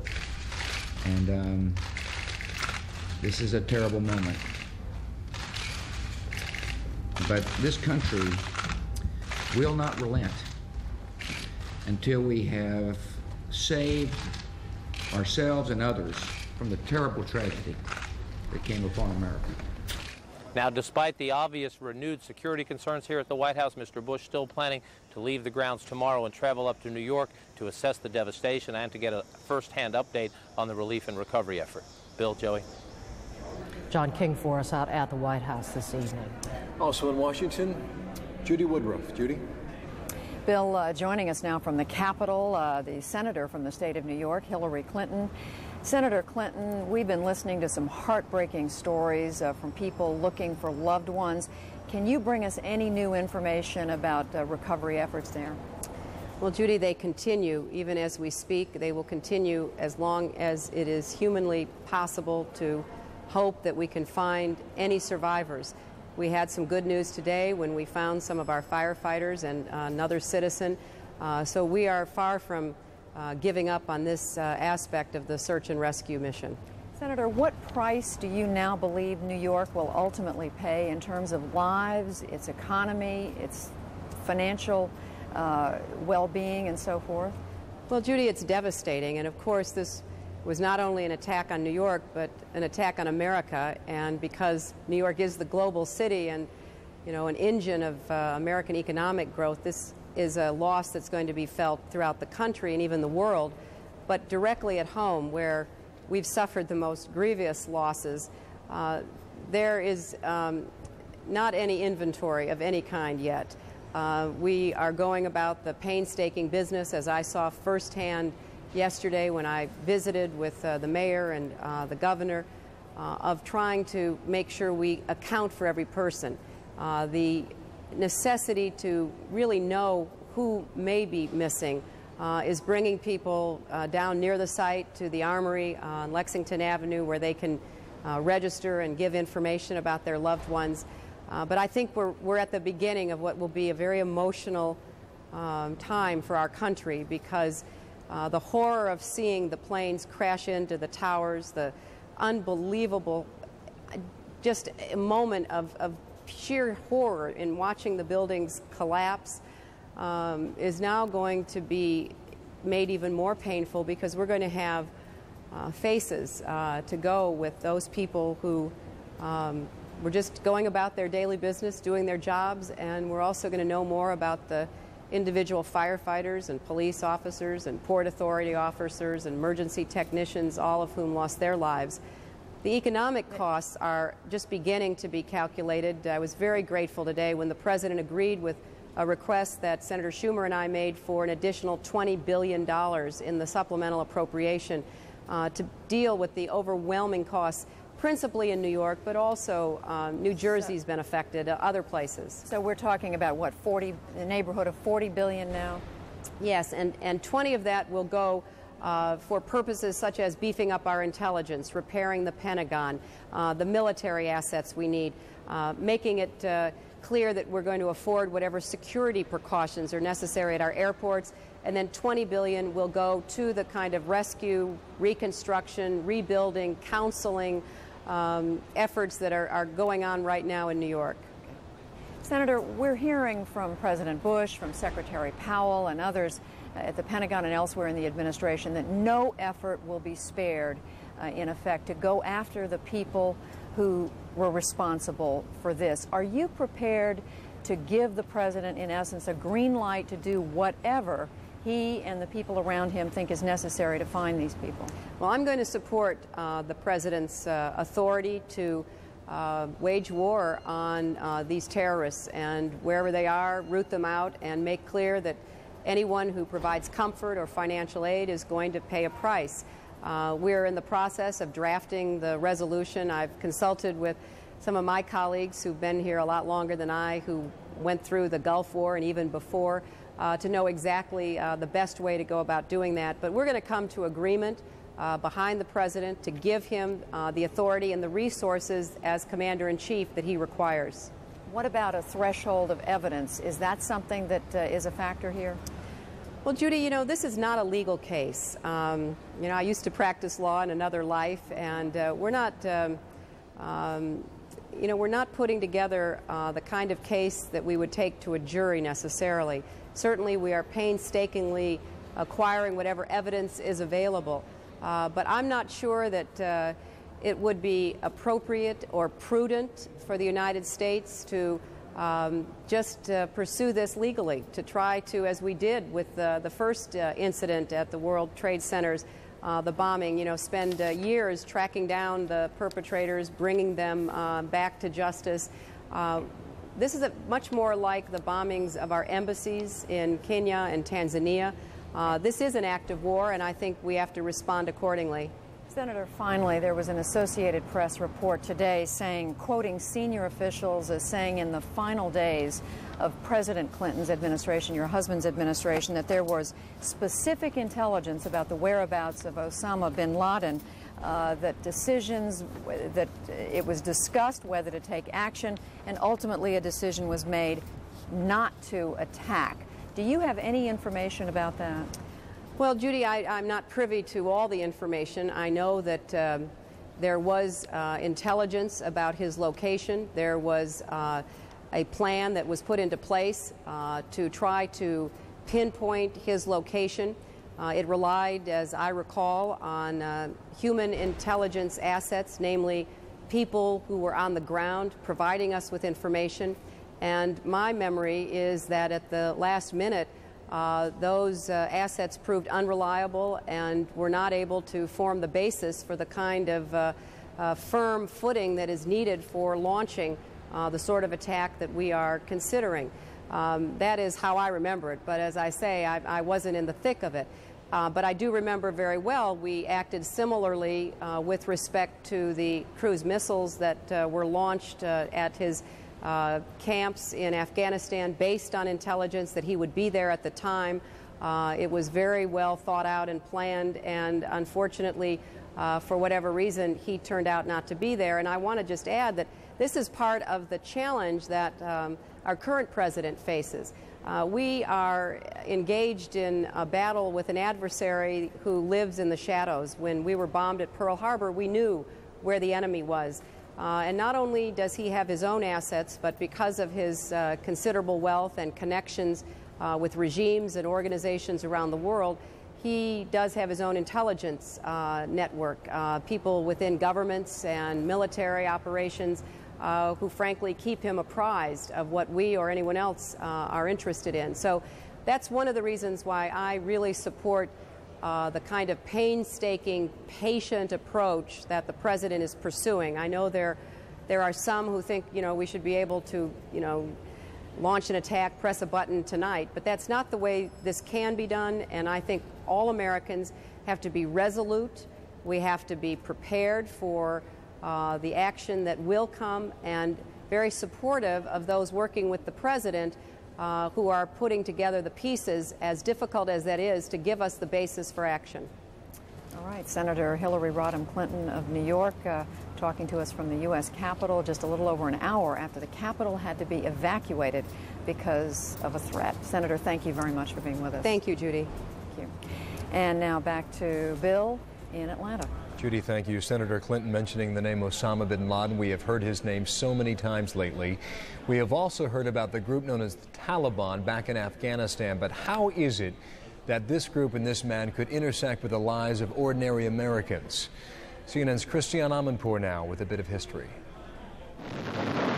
When the Soviet Union invaded the treacherous and mountainous terrain of Afghanistan on the eve of the 1980s, it quickly found its own Vietnam. This superpower was taken on and eventually forced out by a network of Afghan guerrilla groups known as the Mujahideen. The Cold War was still on, and the United States helped recruit these resistance fighters through its allies in the region, allies like Pakistan, which borders Afghanistan. Osama bin Laden was one of those fighters, and after the war with the Soviets, he took control of the guerrilla network, which was swelled by fighters from all over the Islamic world. Bin Laden's group grew out of the Mujahideen forces that were trained initially by the Pakistani intelligence services and the Pakistani military, and also, of course, funded by the United States. But the United States is faulted for failing to track the growing ranks of radical Muslim guerrillas once the Soviet occupation ended. Afghanistan then descended into civil war and eventually split into two main blocs. On one side, the Northern Alliance, a loose network of ethnic minorities, nominally led by the charismatic Ahmad Shah Massoud, known as the Afghan mastermind of the Soviet defeat. He has not been seen since a bomb attack by assassins last week. On the other side, the Taliban, a fundamentalist Islamic movement representing the ethnic majority. They captured the capital, Kabul, in 1996 and are now in control of almost all Afghanistan. But their repressive regime, particularly their harsh treatment of women, have earned them almost universal condemnation. The West also accuses the Taliban of harboring Osama bin Laden, America's enemy number one. Pakistan is one of only 3 countries recognizing the Taliban as the legitimate government, and now it's under intense pressure from the United States to get the Taliban to give up bin Laden. We regard terrorism as an evil that threatens the world community. Concerted international effort is needed to fight terrorism in all its forms and manifestations. Experts point out the Taliban itself is divided between hardliners and some who would prefer more cooperation with the West. Some analysts believe the United States should now offer ultimatums and incentives to the Taliban to give up bin Laden, at least as a first measure before a military attack. Christiane Amanpour, CNN, London. Christiane helping us with our understanding of the Taliban, Osama bin Laden, and all the key players who may or may not be connected to all this. We want to go immediately now to the Justice Department coverage from CNN's Kelly Arena, who is our Justice correspondent. There's some new developments on that front. Kelly. Joey, we just found out from New York City police officials and FBI sources that there has been an arrest made at John F. Kennedy Airport in New York City of a man who was purportedly trying to use fake pilot credentials. There are also, we are told, up to 5 or 6 people that have been detained. They are being questioned by the FBI. Those people had tried to either board flight, had bought tickets, tried to board flights when their names were punched into airport computers. Security red flag was raised. We don't know why. It could have been immigration. It could be for a variety of reasons. But those people were detained and are now being questioned.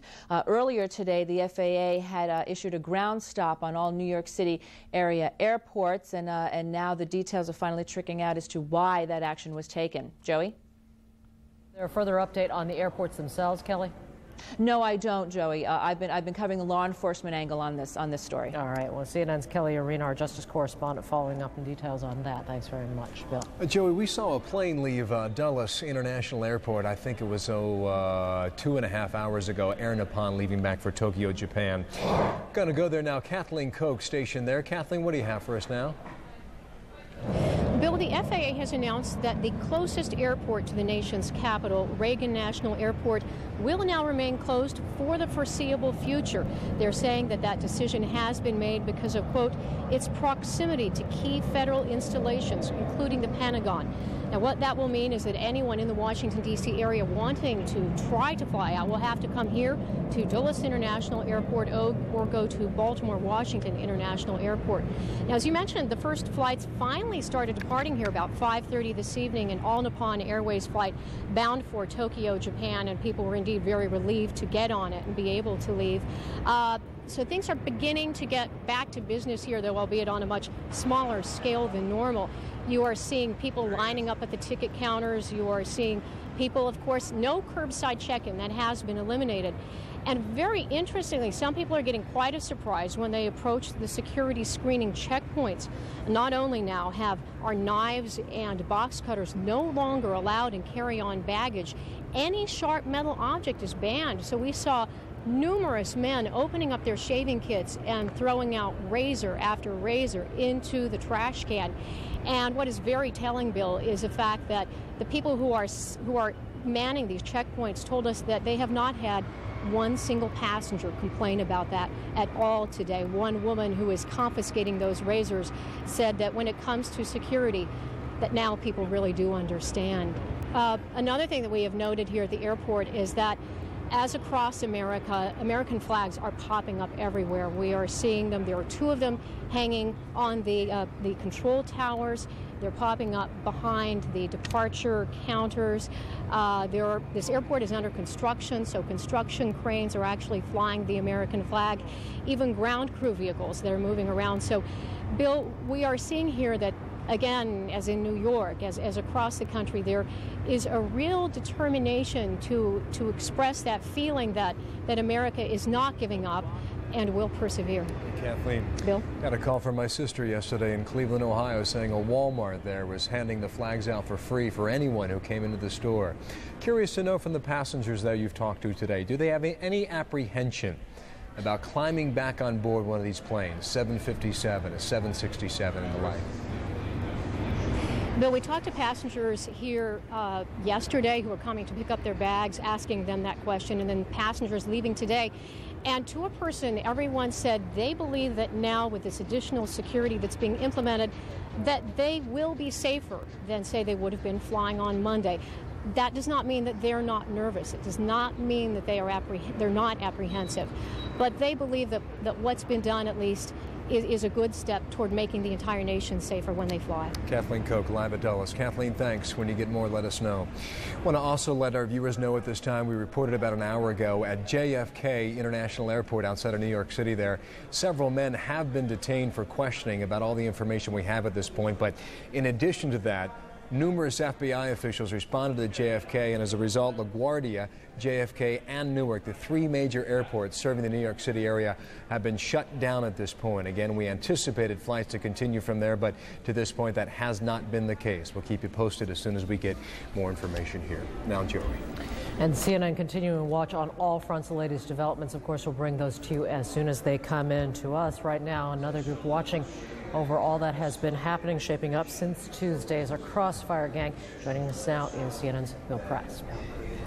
Thank you, Joey, very much. Together with all the sorrow and the anger and the rage that we Americans feel about Tuesday's terrorist attacks against this country, we also have a lot of questions about how something like this could happen and how we might respond. Tonight, we turn for answers to two United States senators. Joining us first, Senator Chuck Hagel, Republican from the state of Nebraska and ranking member of the Senate Foreign Relations Committee, and Senator Bob Graham, the Democrat from Florida, who's chair of the Senate Intelligence Committee. Bob Novak.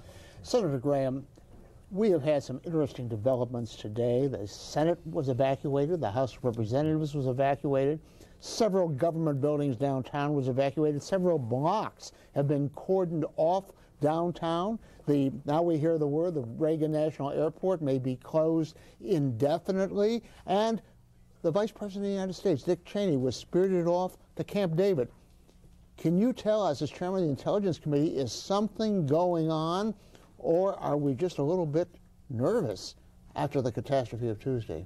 Bob, I can tell you that Tuesday was not a single chapter event, that there is still the possibility of further events, terrorist attacks, not necessarily of the same form, directed against the American people.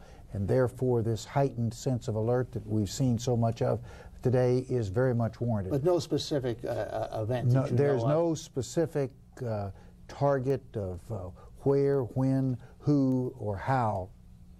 Senator Graham, as far as a retaliation goes, are we talking about a surgical Delta Force taking out some terrorists, or are we talking more of a military operation, heavy bombing, cruise missiles? Senator, I'm sorry, we have to interrupt. We have to go back to CNN for breaking news, and we go to CNN's Jamie McIntyre. Jamie? John? Well, Bill, in an interview that's going to air tonight on CNN's Larry King Live, Defense Secretary Donald Rumsfeld said that the United States has fighter planes on 15-minute strip alert at 26 bases around the country. And Pentagon sources tell me tonight that the Pentagon is considering a substantial call-up of reservists, in part to provide air crews and pilots to continue to man those planes as they sit on the runway in preparation just in case something happens. Meanwhile, Defense Secretary Rumsfeld does say that he has discontinued the combat air patrols of fighter planes over most U.S. metropolitan areas. However, those fighter planes are still flying in the New York to Washington corridor. Again, it appears the Pentagon is considering a call-up of a significant number of reservists, not just though for pilots and air crews, but also other areas of specialty where they need assistance. Already about 10,000 National Guard troops have been called up by the state's governors, by governors in 31 states, but the activation of reservists is something that can only be done by presidential order. The last time it was done was in the 1991 Persian Gulf War, when over 200,000 reservists were called up. Bill? Thank you, Jamie. Bob, pick up there. That question. Are we considering a commando-type Delta Force raid on the guerrillas or a big military operation? This is not going to be a pinprick, Bob. Our nation was struck in a way that we have not experienced since Pearl Harbor, more loss of life in a single day, any day since Antietam in the Civil War within the continental United States. This was a crushing blow directed at the American people, and there will be an equivalent response. And those who have harbored and supported and assisted and allowed these terrorists to act will be treated as terrorists. Senator Hagel, I'd like to, you heard Jamie McIntyre's report about these planes saying by people being called up. Is this a proper response? Are you surprised at this? Did you know about this?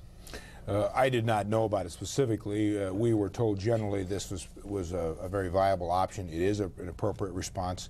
what Senator Graham has laid out here is exactly right. I think we have to face the facts here, that not only do we have a short-term issue here, but probably more importantly, this is a long-term fight against organized terrorism worldwide. All the appropriate responses that we must put together now to deal with this, we have to consider. So what they're doing, I think, is exactly the right thing. Senators, we're going to bring CNN's Jamie McIntyre back into our discussion. Jamie, can you tell us again, when is this effective? Well, right now, there has not actually been a final decision made, but Pentagon sources say that they are working the process of drawing up a plan to call up several thousand reserves to fill in some of these positions. Part of this may depend on whether Defense Secretary Rumsfeld believes it's necessary to continue to have these fighter planes on what's called strip alert at bases across the country. But even if that is discontinued, there are some special areas in which the U.S. military has some specialties in water purification, perhaps in air traffic control or logisticians or even medical support that might be needed, and the Pentagon is considering a call-up of reserves for those kinds of tasks as well. And is this accompanied by any increased activity or calls for alert around the world of U.S. forces, Jamie? Well, U.S. forces have been on pretty high alert around the world. In fact, Pentagon sources tell me that yesterday the U.S. was at what's called DEFCON 3, which is the third highest level of alert.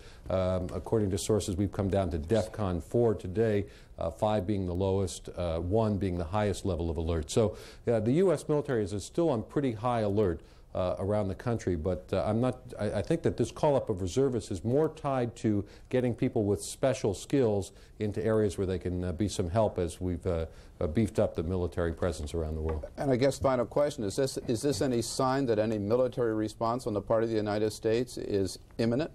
Well, the Pentagon, the State Department, the White House have all dropped lots of signs that a military response is in the future. I'm not sure how imminent it is.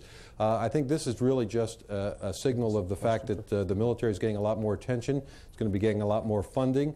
They're going to try to bring everything up to a greater state of readiness so that when the United States feels it is capable of acting, it'll be fully ready to act. Thanks, Jamie. Thanks very much. Back to Senator Hagel and Senator Graham. I'd like to ask both the senators, both familiar with intelligence. Former CIA Director Jim Woolsey has said that he thinks there is a state supporting this terrorism which struck us on Tuesday, and he said a suspect, a good suspect, is Iraq. Senator Hagel, do you think that Iraq may be involved in this? I don't know, but I think we need to take what Mr. Woolsey says very seriously. It seems to me that we must include all possibilities in this net as we examine the facts and get the facts so that we can react with facts. I don't know if Iraq was involved or not, but they certainly should be examined pretty closely. What do you think the pattern of terrorism, Bob, is that most of the significant terrorist cells around the world do have some linkage back to a sovereign nation that can provide them with financial support, with safe havens if those are required. Our policy is, as it should be, that a state which provides support to a terrorist is treated as a terrorist, and the retaliation will be the same. We've had a long history with Iraq, though. I just wondered if you think that is a possibility. A lot of people say that Saddam Hussein may be a bad guy, but he's not crazy, and to be involved in this is signing his own death warrant, considering our power. How do you gentlemen feel on that? Well, one thing is quite obvious, and it was very clear Tuesday evening. This was a very sophisticated operation, unlike anything the world, quite frankly, has ever seen. The infrastructure, the training, the financing, all the information gathering, intelligence that went into this was pretty significant. Now, that could very well lead to a state-sponsored involvement, not maybe the front line of this, but certainly something in the dark recesses of the background. Speaking of an answer to your question, I would say Iraq has to be on any short list of suspect states that have been providing that support. Speaking of intelligence, that's one area where many people feel that we were let down. I'd like you to listen to one of your colleagues, Congressman James Traficant, who always puts it colorfully, had to say about the failure there of our intelligence community. Here he is. America gives $60 billion a year to the FBI and CIA for intelligence. The truth is, we learned of every one of these tragedies from Fox News and CNN. With zero intelligence on our part, Senator. I defer to the chairman. First, Mr. Chairman. First, we may well find, when all the facts are in, that there has been a serious failure of intelligence. We have known for some time that there were areas of considerable weakness in our intelligence capacity, particularly spies, the fact that our listening devices were becoming technologically out of date and that we were not able to analyze but a small percentage of the information that we collected. Those are serious deficiencies, which I am pleased to say that we started several months ago identifying and developing a 5-year plan to correct. And I imagine that the events of Tuesday are going to accelerate that 5-year plan. Let me ask you, Senator, a couple of Republican senators today are reportedly seeking support to call for the resignation of CIA Director George Tenet because of the fact that we were caught flat-footed. Do you join that call tonight? No, I don't. I think that's premature. We will get the facts here through, obviously, the appropriate hearings and means, and Senator Graham and other committee chairmen will be involved in that, as will all the appropriate committee members. But I would only make this observation. It has been 25 years, over the last 25 years, that we have seen a constant erosion of human intelligence. Now, that term gets bandied around often, and Senator Graham knows an awful lot about this business. But in fact, I think because we are so without human intelligence, it may very well be that that was one of the prime factors here that has produced this gap somewhere. Just for people who haven't been listening, we're talking about spies. Yes. Okay. Yeah, and we're talking about different types of spies. We're talking about those that are U.S. nationals who are employees of our intelligence agencies. We're also talking about spies who we recruit who are foreign nationals. And there we have some legal limitations. Today, if a potential foreign spy who has offered himself to work for us has had a bad background, and frankly most of these people didn't come out of monasteries, then they are rendered ineligible to be hired by the United States. And that's a bad policy, isn't it, Senator? If you're going to attack terrorists, you're going to be dealing with people. You're going to be dealing with people who are dirty, or they wouldn't have the access to get inside That's going the to be cell. changed. I hope so. That is not a law. That is a policy of the CIA. Senator Graham, William Bennett, who was a former cabinet member, a man I respect, was on this network last night, and he said something which rather startled me about the possible targets of retaliation. And let's just listen to it.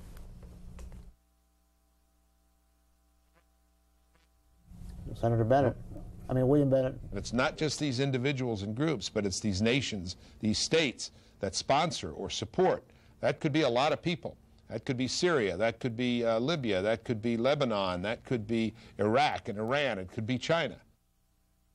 Now, I have General Bennett declaring war against Islam and China. That's, if you add them all up, that's about 2 billion people.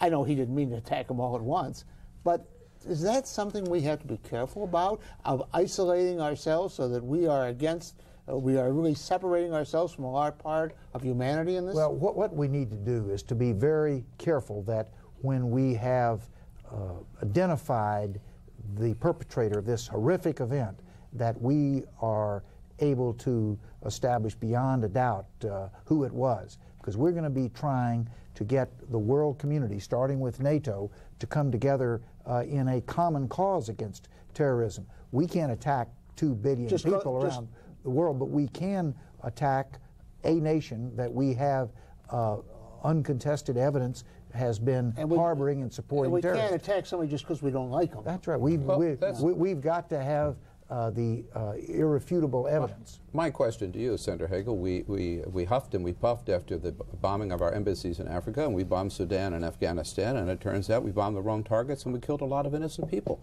How do we know we'll get it right this time?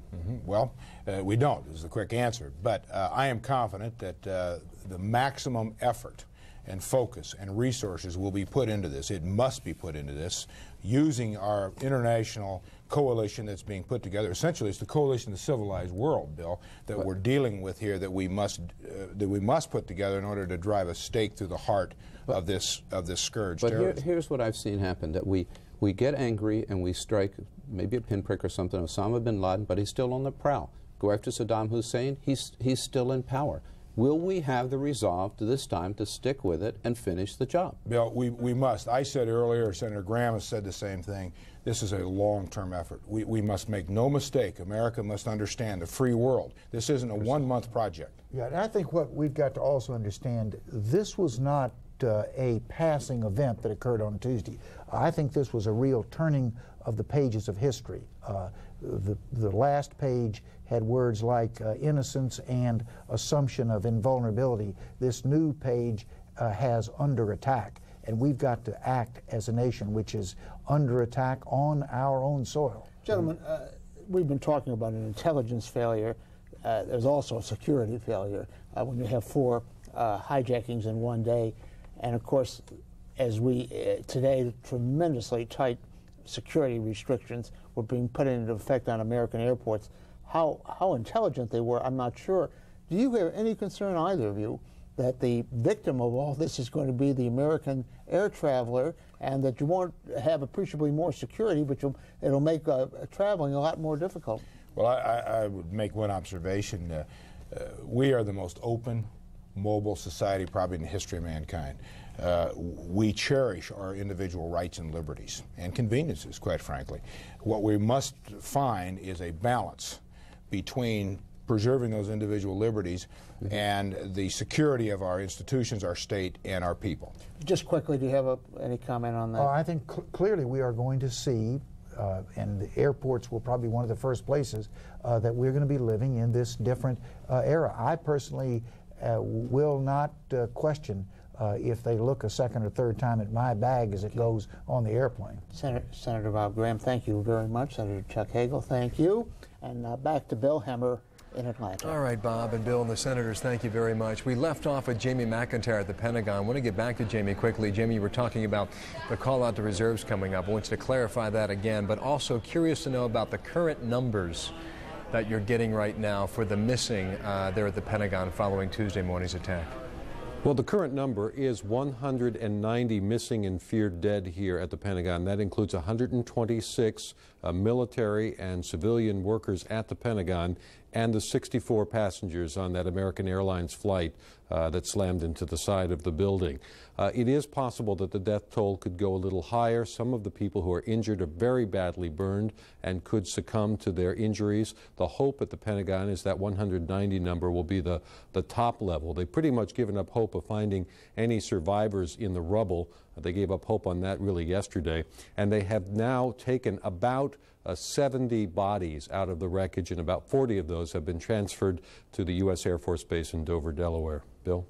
Jamie, also a pretty strong statement from a high-ranking official there at the Pentagon that gave us a bit of an indication as to what they're considering in terms of retaliation. He made it clear that this would not be what many have termed a pinprick, but rather a sustained operation. How much clarification were we afforded today there, Jamie? Well, they're being at the same time vague, but also very forceful. The statement that you referred to came from Deputy Defense Secretary Paul Wolfowitz, who said that any military action would be a sustained campaign, not a one-time thing. But the message from all of the members of the administration has been that it may not, the response is not just limited to military action, although that seems to be in the future, but also political, diplomatic, economic sanctions, diplomatic pressure. It'll be a full frontal assault. And some interesting comments from Defense Secretary Donald Rumsfeld in an interview that he gave to CNN's Larry King that'll air later tonight on CNN, where he talked about this theme that has been struck by the administration of going after not just terrorists, but those who support them, whether they are host nations or whether they are, quote, non-state entities. But if you can't get Osama bin Laden, the theory is here at the Pentagon, then you can get the people who support him. And Secretary Rumsfeld said that if nations or others harbor terrorists or if they support terrorists, he said even tolerating terrorists in your country, it makes you as responsible as the terrorists themselves. So a very strong hint going out that the United States is considering taking action, not just military, also economic, diplomatic, against those who support people like Osama bin Laden and other suspected terrorists. Jamie, quickly here, what indications have you been given about U.S. military preparations, in a manner of speaking? Have aircraft carriers been moved? Have planes been on the ready? What are you hearing? Well, there hasn't been a lot. The U.S. is already deployed around the world. The U.S. aircraft carrier Enterprise, which was supposed to return home from a stint in the Persian Gulf, has been told to stay in the Persian Gulf region. So that has one move. In the United States, fighter planes are on strip alert at 26 bases across the country, but that's basically for what they call homeland defense. That's while they still want to make sure that there's no threat of some sort of an additional terrorist commandeering of passenger airliners and that sort of thing. That will last for a while. But overall, the United States military is being brought up to its highest state of readiness, and today the Pentagon was told that it would get to $20, perhaps $40 billion more to help make sure that the U.S. military is at its highest state of combat readiness for the eventuality of being called on. And some are suggesting that may just be the first initial payment. We shall see. Jamie McIntyre at the Pentagon. Thanks, Jamie. Here's Jerry. For our viewers, we've been telling you that most of the nation's airports have been opened back up, at least for limited service in the course of this day. The exceptions being in ground stops at the big New York airports because of some detentions of people at JFK International Airport this evening. Also at Reagan National, flights have not gotten underway yet. The FAA, though, reports no additional reasons for security issues at the Minneapolis-St. Paul Airport. However, Northwest Airlines this evening, which was to have resumed its flights, some of its flights around 6 o'clock tonight, has announced that they will not be doing that they will ground their planes at least for this evening because spokesman telling CNN that this was not a prudent night to fly. That is a quote from a Northwest spokesman. Again, Northwest Airlines deciding that they will not do any flights yet tonight. We will stay tuned and see if any other airlines follow suit. On other things that are not quite open yet, the New York Stock Exchange will not reopen tomorrow, but on Monday instead, trading to resume at the usual time, 9:30 on Monday morning. National Football League has made a decision to cancel Week 2 of the NFL season. Games to resume there on Sunday, September 23rd. Also, Congress passed a resolution today urging the country to fly the stars and stripes if you're not already. If you've been at all outside, you've noticed that most people, a lot of people anywhere, are doing that already. Several major retailers say they've run out of U.S. flags at individual outlets. Another note, a sign in the skies, combat aircraft patrolling above some major U.S. cities. You may notice them, including above Washington. In words and gestures today, U.S. officials are speaking unmistakably of their thoughts today. Bill. I want to take our viewers back to New York. Videotape just sent to us here at CNN. A familiar face back in Manhattan. The former president, Bill Clinton, went near the scene there in Manhattan. After just returning from Australia, the president was stranded there, given the number of airports that were shut down. We shall listen to the tape and the hugging at this time. And we need to know where he is.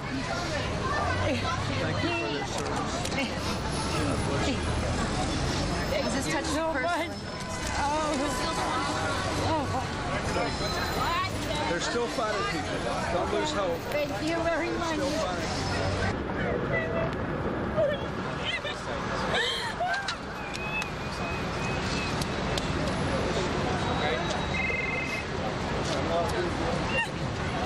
President, can you please ask everybody to just tell us, give us a lead, let us know where him and his co-workers may be. Former President Bill Clinton back in New York today. Again, the videotape coming in just a short time ago. We have heard from several former presidents today. Former President George Bush, number 41, and also Jimmy Carter checked in yesterday and on Tuesday as well with comments. Joey talked about the swelling of patriotism that we are starting to see ripple in a bit of a strong wave across the country. So much of our focus is on New York and Washington, D.C. for obvious reasons, but In the New York Times today, this particular ad caught our attention. New York City and Washington, D.C., Oklahoma cares. You stood with us in our darkest hour. Now we stand with you, the people of Oklahoma and the Oklahoma City National Memorial. And they, too, have indeed had one heck of a year dating back to June, and for many people, closure with the execution of Timothy McVeigh. There's the ad that we see in the New York Times in its full page. And important to point out, too, here, I don't know if many people can take the pulse about what's happening globally, but I've heard from so many friends in England and in Germany and in Italy just over the past couple of days calling to make sure that everyone's okay back here. And also, they want to make the express point that they are behind what is happening here in the U.S. too. And I think that's critical because we've seen European capitals, specifically Moscow today, and also all over Germany today, taking time out in a 5-minute pause of silence. And we saw the Star-Spangled Banner at Buckingham Palace, which has never been done before, for the changing the guard there. And I think it's important to point out that as we see the wave ripple across the country, it's not just here, but it's overseas as well. And that's what we're sensing here outside of New York and outside of Washington, D.C. Indeed, Bill. The darkest hour, indeed, the darkest hour for the city of New York, where so many people are still trying to find their loved ones, still hoping against hope that there will be some sort of good news, that they will be able to get some sort of positive information about those they love. CNN's Elizabeth Cohen has been outside the Armory, where so many people have gathered looking for additional information. Elizabeth rejoins us now there. Elizabeth. Joey, yes, I'm at the Armory. They have, since the early morning hours, have been talking to families who are looking for their lost loved ones. The line goes around the block, and then when they come in, they give information about their loved ones, and they take it all down. They take down their phone number, and they tell them that basically what they can do is wait. Right now, we have here with us Sonia Rodriguez, who is going to tell us the story of a real hero. Let's talk about Fred Marone. He is your brother-in-law's father. Tell me how his morning started. Well, he was in Jersey City in the office there when he found out about the first explosion, went through the tunnel. Last thing they knew was that as everyone was coming out of one of the towers, they were not quite sure which tower, he was going up to get his men because they have an office there at the World Trade Center. He spoke to his assistant director. He was in the stairwell and told them very calmly that he was fine and that he was just going up to get his men, which I believe their office is in the 60th floor. I'm not quite sure. And, well, the phone went dead, and that was it. There was no bang. There was nothing. It just went dead. So Fred Marone is the Director of Public Safety for the Port Authority of New York and New Jersey, which has offices in the World Trade Center, or had offices in the World Trade Center and in Jersey City. So he started the day in Jersey City. When he heard about the explosion, he didn't run away, he ran to the explosion. No, this man is amazing. If anybody's going to be a hero, he is. He is like a bear, you know? We're all rooting for him because we know if he's okay, he's going to be fine. He's going to be helping other people. He's going to be motivating other people. He's going to be telling other people that they're going to be okay, you know? This man does not do anything. He has no self-acts. He's very selfless, you know? Now, you went to the Armory today to register information about him, and you ended up staying. Tell me why you stayed. Well, I saw that there was a lot to be done, and there were a lot of people who didn't know where to go and what to do, and I kind of just threw myself in. I was helping with the Salvation Army, feeding people, cleaning up, making sure that anyone who had any questions, if I was able to answer them, that, I was there for them. So I ended up staying, and I just got out. It was amazing to me. You said earlier to me that very few people, you said only 2 in the whole time you were there, actually broke down. I mean, that's amazing. 2 people. Everything in the Armory right now is very well organized. Everyone knows their post, and they're speaking to people with a lot of sensitivity. And I can't tell you, I mean, for a day like this, everything inside is being well run. And so, people are very melancholy, and they're distraught, but they're holding in because people working there are being great troopers. Now, after they register upstairs and register all their information, they go downstairs to look at some lists. Right. Tell me about those lists. Right. This list is of everyone who has been identified, everyone who is in a hospital, whether, you know, it's any of the main hospitals. Once you go through that list, I don't know if you want to know about the second list. The second list is a little, you know, it's a sad situation. If you can't find the name of your loved one in the first list, they'll give you the second list of all the people that they may know something about, but that not all the information, but that they have found gone, that they've been gone. They're dead. And I ask you this not to be gory, because I think it's important for people to realize how specific this is. I mean, the lists are bodies that they found. Well, yeah, they're bodies that they found. The second list, you know, they'll give as much information, as I said, as possible. They'll say, you know, white male, blue eyes, brown hair, you know, that's pretty much it. Sonia, thank you. I know you've had a horrible day, and for your own family, but you've helped many other families. Yeah, they you've also his family wants to let everyone know that they are so proud of him, and they're so proud of all the Port Authority officials and everyone who has been helping out. They want to give their thanks and condolences to all their family and friends if they haven't, you know, found them. And Mr. Marone has a good troop behind him, so we're just doing the best we can. Thank you very much for this. Thank you. Thank you. We want to talk also with some other families who have gathered here. As you can see, we're catty-corner to the Armory, where families are coming to register information. And so the media is here. People are gathering to the media, wanting to tell their stories, wanting to give every detail that they can about their lost loved one in the hopes that someone has seen them.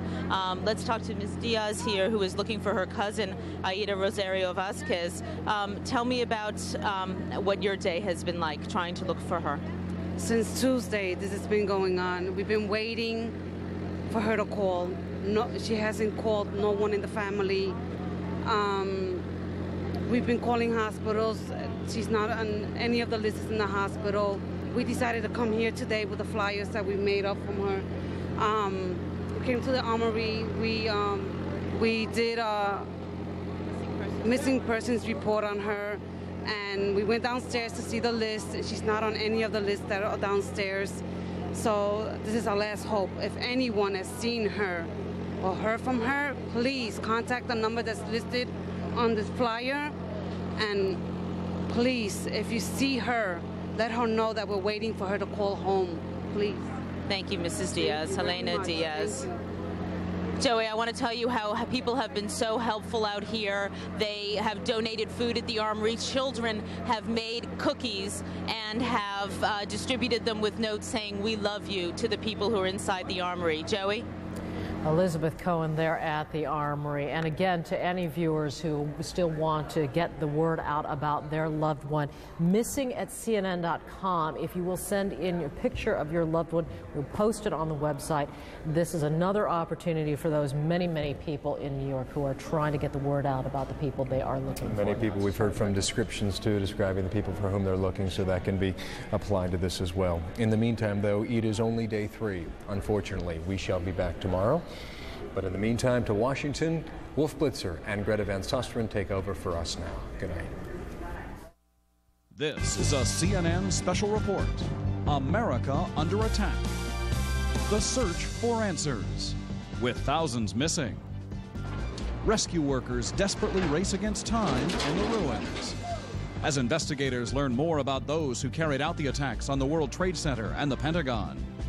It's believed at least 18 hijackers seized the 4 airliners. How did they get here? Who helped them? Who sent them?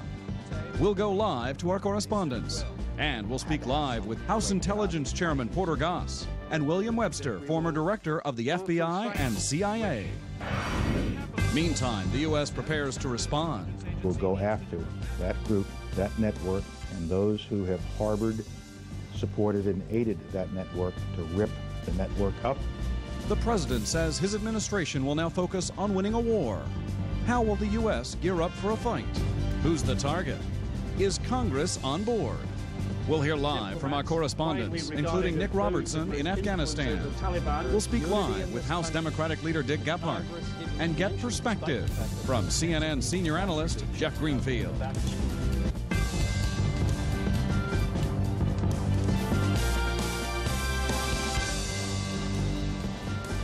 Good evening. I'm Wolf Blitzer reporting tonight from Washington. Behind me, the White House, identified as a terrorist target. The security perimeter has been extended with surrounding streets closed. I'm Greta Van Susteren. In the background, the Capitol, where Congress is moving to aid families victimized by Tuesday's terror attacks and channel billions of dollars to a new war against terrorism. Greta, CNN's Jamie McIntyre is at the Pentagon with a developing story on U.S. military reserves and fighter jets. Jamie, tell us what's going on. Well, Wolf, as you may or may not have been aware, for the last couple of days, U.S. fighter jets have been on 15-minute strip alert at 26 bases around the country. That means those pilots have to be ready to take off those fighters within 15 minutes in order to respond to any threat against the United States. Those have been mostly air and guard troops manning those planes. Now the Pentagon is considering calling up thousands of reservists to provide more pilots and air crews to man those planes and to fill some critical shortages in special areas that might be needed in the rescue efforts. Right now I'm told that there has not been a final decision, a final authorization from President Bush to call up reserves, but it could come as soon as tonight. The last time the United States activated the reserves was during the 1991 Persian Gulf War, when more than 200,000 reservists were called up. Wolf? Jamie, this development, what does it say, if anything, about a possible U.S. military response to these terrorist attacks? Well, I think this is more related to the what's called here at the Pentagon Homeland Defense, making sure that the United States is able to protect itself first. You know that there were combat air patrols flown over many metropolitan areas across the United States. Today, Defense Secretary Rumsfeld ordered that scaled back so that combat patrols were just being flown between the Washington and New York corridor, and the rest of the country was protected by planes on alert. But this is part of an overall increase in U.S. military readiness so that the armed forces will be ready to carry out whatever orders President Bush may give. Jamie McIntyre at the Pentagon, thank you very much. And as the search goes on for those behind the attacks, authorities have learned a lot about those they believe carried them out. Let's go live to CNN's Justice correspondent Kelly Arena for details. Kelly? Well, Wolf, the Justice Department and FBI today said that they have identified 18 hijackers. So there were 5 on 2 planes, 4 on 2 others. They're not just guesstimating here. They have their names and information about them. We were expecting that we might be able to get our hands on those names and pictures of the hijackers sometime this evening, but the FBI and Justice have decided not to release that information just yet. As you know, though, those are supposedly dead, those 18, and so the investigators are truly focusing on any information that they can gather regarding associates, friends, financial backers. So the investigation is fanning out, not only here in the United States but overseas as well. The FBI has truly increased its forces just from yesterday, where we knew that there were more than 8,000 people working on this investigation, Wolf. And what's going on as far as the scope? What do we know about how many individuals may, in fact, have been involved in this conspiracy?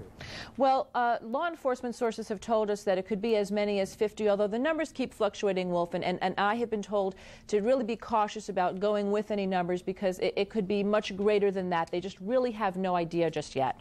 And what have you learned, Kelly, about the black boxes from those 4 planes that went down?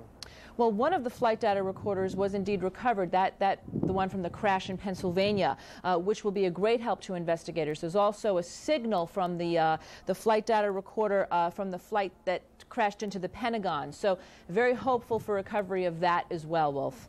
Okay, Kelly Arena, thank you very much. Greta? Search for clues leading to those behind the attacks is taking investigators around the world. CNN national correspondent Mike Betcher has the latest on that investigation, and he joins us from Atlanta. Mike? Clearly. Can you hear me? Well, as investigators around the world and in the United States attempt to unravel this terrorist conspiracy, several people have been detained for questioning, and at New York's Kennedy Airport, at least one person was arrested today because he had a fake pilot ID, according to New York City police. But the biggest break in the day came from those comments from the Attorney General when he said his agents and the FBI had a list of 18 people who were aboard those hijacked jets. Mohammed Atta, shown in this photograph, and Marwan al-Shari are two of the men on that list of 18, according to federal investigative sources. Both held United Arab Emirate passports, but it's not clear if they are actually citizens of that country. The lives the two men led are the objects of an intensive international investigation, stretching from Florida to Germany. In Hamburg, Germany, federal police launched an extensive search of an apartment shared by Mohammed Atta and Marwan al-Shari last February. During an additional search of another Hamburg apartment, a woman was taken away for questioning. She clutched a baby in her arms as German police tried to hide her with a sheet. During the night, a total of 8 apartments were searched in the Hamburg area. Back in the U.S. in Pompano Beach, Florida, FBI agents converged on a small rental car company called Warwick's. Records show that Atta rented 2 automobiles at that location. Well, the first contract, he only put on 200 miles, 254 miles or something like that, which is very small. That's exceptionally small. The next contract was the 2-week rental, and he drove 1,915 miles, which he had told me he'd been over on the West Coast. He called me from over on the West Coast.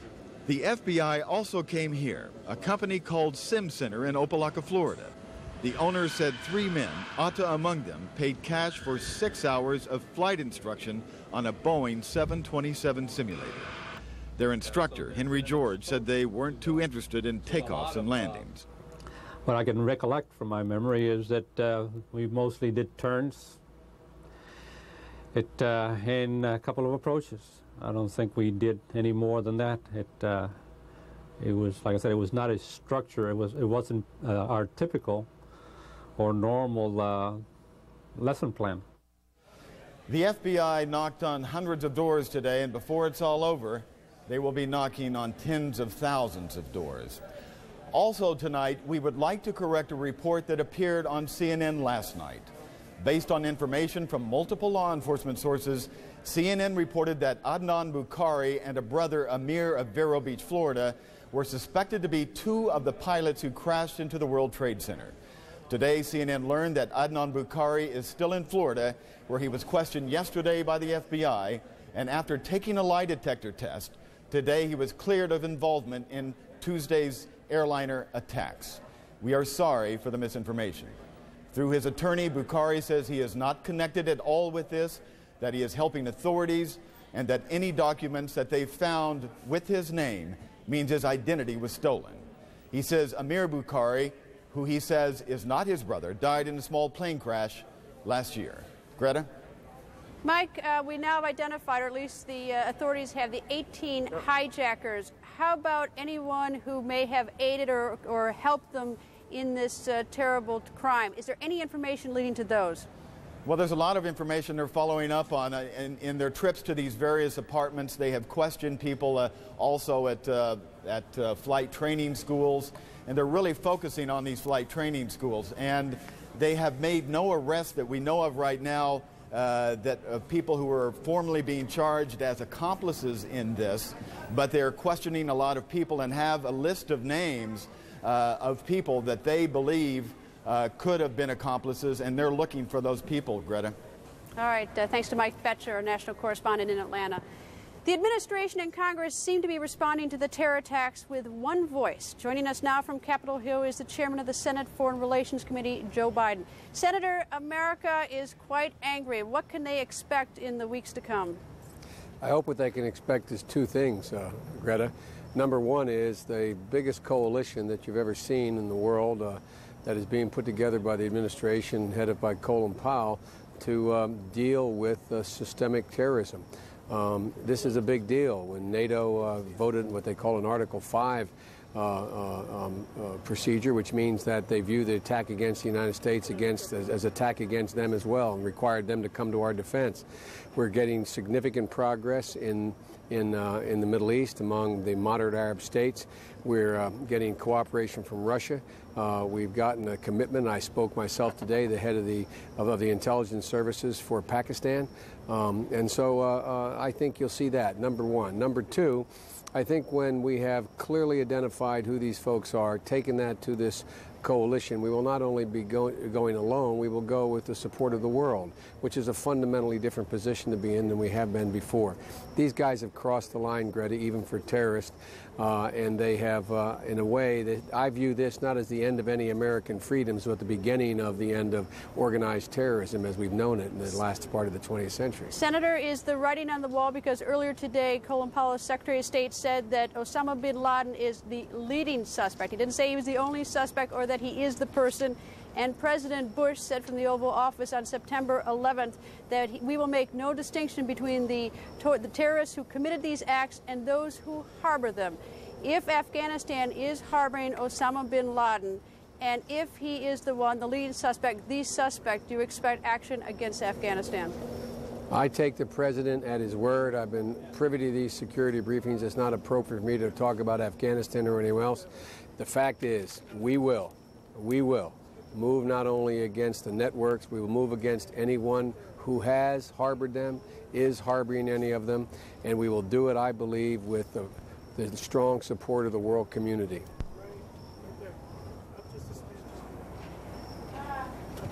I'm sorry I lost you. Senator, is the state of our defense such that in the event the president does decide to take military action, we're ready? I believe we are. I believe we are ready, and there will be absolute unity. The president needs no constitutional authority to respond, in my view, but we are to demonstrate the total cohesion of Democrats, Republicans, and House, Senate, and the president. We are preparing a resolution of use of force that will make it absolutely clear to the world we are totally united. What does that use of force actually do besides send a message to the world? That's basically what it does, Greta, but that's a very important thing. It's a very important thing for the whole world to know there is not any crack whatsoever, no daylight between us or among us based on party or based upon institutional responsibility. And that's an important thing. That's always been what presidents have wanted and needed at a time of national unity. And in that sense, it's important. Senator Biden, thank you very much for joining us. Thank you very much, Greta. Wolf? Thank you, Greta. And to help us learn more about the investigation and what the United States may be up against, we're joined now by William Webster. He served as director of both the FBI and the CIA, and shortly we'll be joined by Congressman Porter Goss, the chairman of the House Intelligence Committee.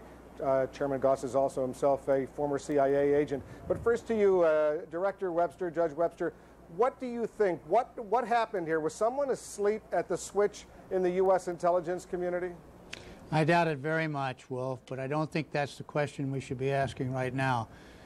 Right now we've addressed the wounded, the dead, and the families. And we're now vigorously undertaking to inform the American people and inform our government who and what is responsible for this event. Those are the questions.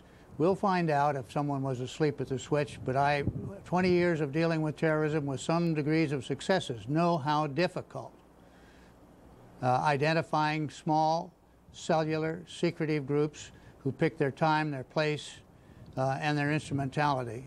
We've had some successes, but we can't be perfect on it. We'll just have to see what the facts were in this case, but we shouldn't get off our mission by beginning to point fingers so early in the game. All right, Chairman Goss, I assume you'll be reviewing at some point down the road, your oversight intelligence panel, what may have gone wrong in the days, weeks, months leading up to these tragic incidents. But right now, the immediate question many Americans are asking is, can they stand down? Is this current terrorist operation over with? Well, I will tell you this, Wolf. I think that it is well understood that there are still terrorists out there. There are still targets of interest to them in the United States, on our homeland, including the United States Capitol, and I think we would be very foolish to let our guard down one iota.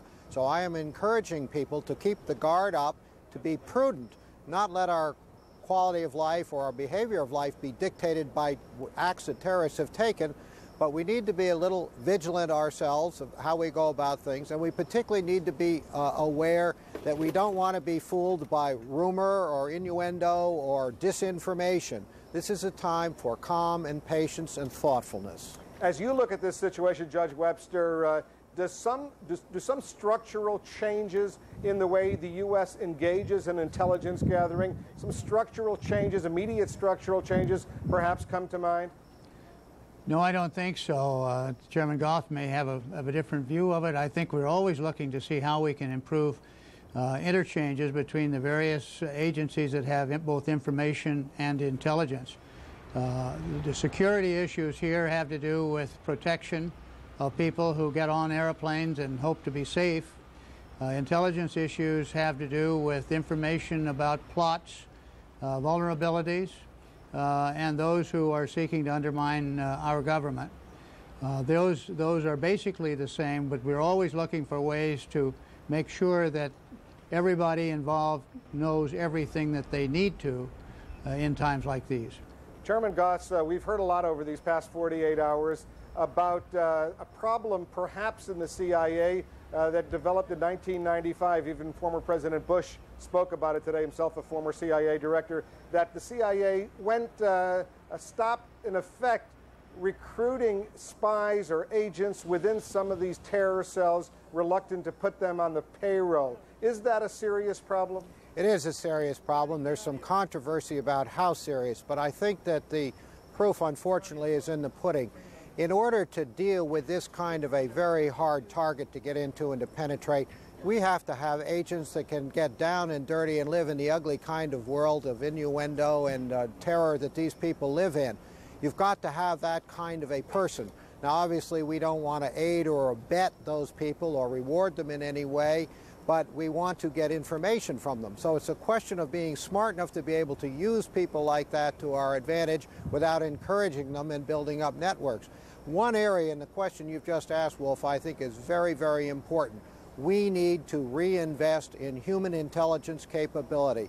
We have stripped down and diminished our assets in that area to a point that is unwise. Many of us have been warning about it for some time, and I think we find ourselves now with not enough capability and not enough properly tailored capability to meet the needs of the hour for our full national security. Judge Webster, you're unique in this field. You're both a former CIA director and an FBI director. You know that the FBI occasionally has to infiltrate organized crime and put some sordid characters on the payroll. How does the CIA get around this problem that Chairman Goss and others have been discussing? Well, by the way, I agree with Chairman Goss. It wasn't that my understanding is that what happened was not a prohibition against using unsavory types, but requiring a high level of authority, which had to go pretty much to the top to get permission, which may have had a dampening effect on those who were able to recruit individuals with solid information but unsavory backgrounds. I think that that restriction has been or will soon be removed, and I support that. The agency knows how to deal with them, but they're in many parts of the world. Their best sources are people in the military who sometimes engage in torture and other activities we find unacceptable at home, but the information is reliable and important and timely. Those are hard choices. As the Chairman said, we don't support it, we don't do anything to help it, but we ought to be able to derive information of importance to our national interest. Chairman Goss, let me wrap up by asking you briefly a question that Greta asked Senator Biden. If, in fact, Osama bin Laden was responsible, and if the Taliban regime in Afghanistan is protecting him, harboring his organization, should the U.S. go to war not only against Osama bin Laden, but against Afghanistan itself? Well, I don't want to say go to war and get into the legal argument about what constitutes war. What I do want to suggest, however, is the idea of state-sponsored terrorism. That definition has changed. I believe that it's any state that tolerates this kind of behavior or the opportunity for training or safe harbor for individuals, safe transit through countries, logistic support, banking support, things of those nature. I think we, as the United States, need to make it clear that that will not be tolerated any longer. I think we need to give a warning period for people to cooperate and do the decent thing to make life impossible for known terrorists and their activities in those circumstances.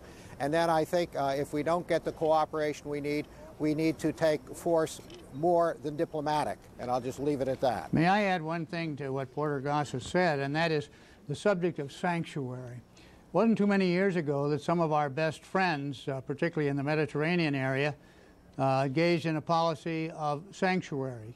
You're free to come here and we won't bother you as long as you don't do anything against us.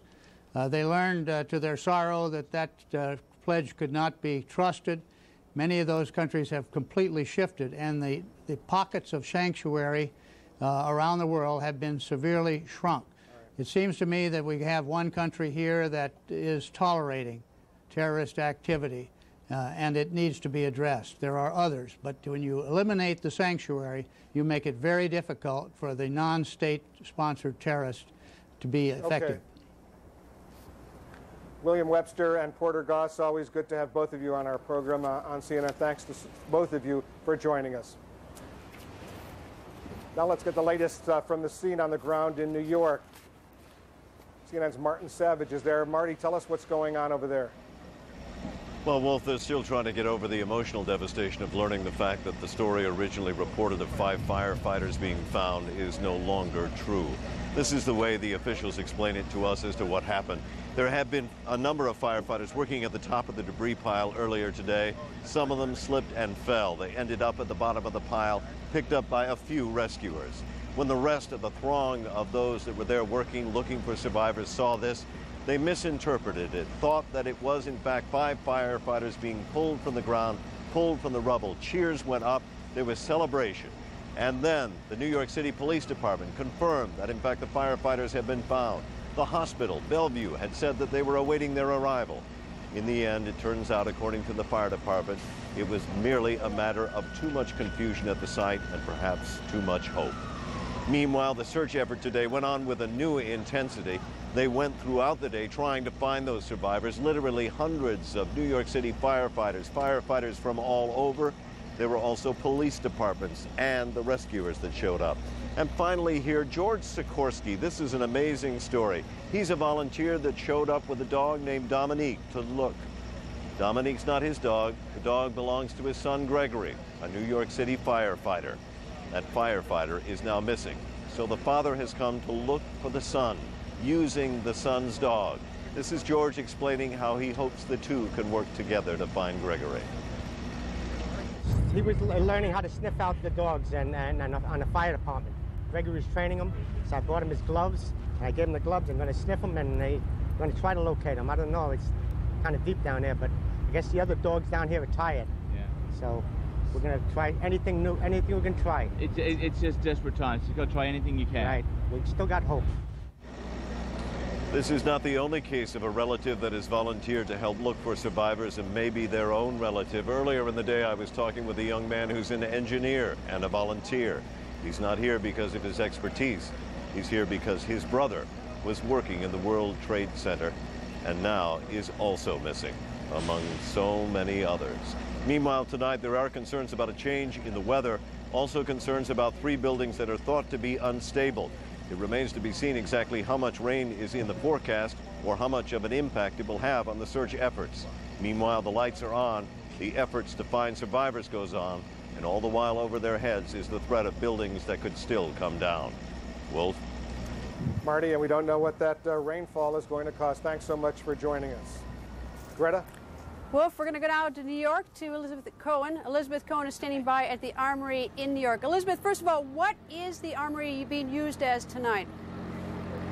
Well, what it's being used as is a place for people who are missing loved ones to come in and register information about who's missing. The line has been around the block all day. I don't know the number, but I would imagine it's in the thousands, have come and they give all information, hair color, eye color. It's a 7-8 page form that they fill out. When they've given all the information and the person is registered, they then go downstairs and there are 2 lists. There is a list of people who are in the hospital and there is a list of people who they have found who are deceased. I was talking to a volunteer who worked inside there, and she said that she was amazed that almost no one broke down, even though it must be obviously a horrible, difficult thing to go through. I have 2 families here who went through the process at the Armory today. Let's talk with them.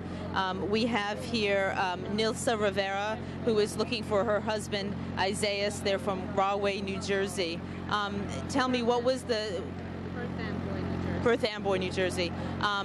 Tell me what you've put on this poster here. He has a black mole. He has black spots on his neck. He worked for CBS.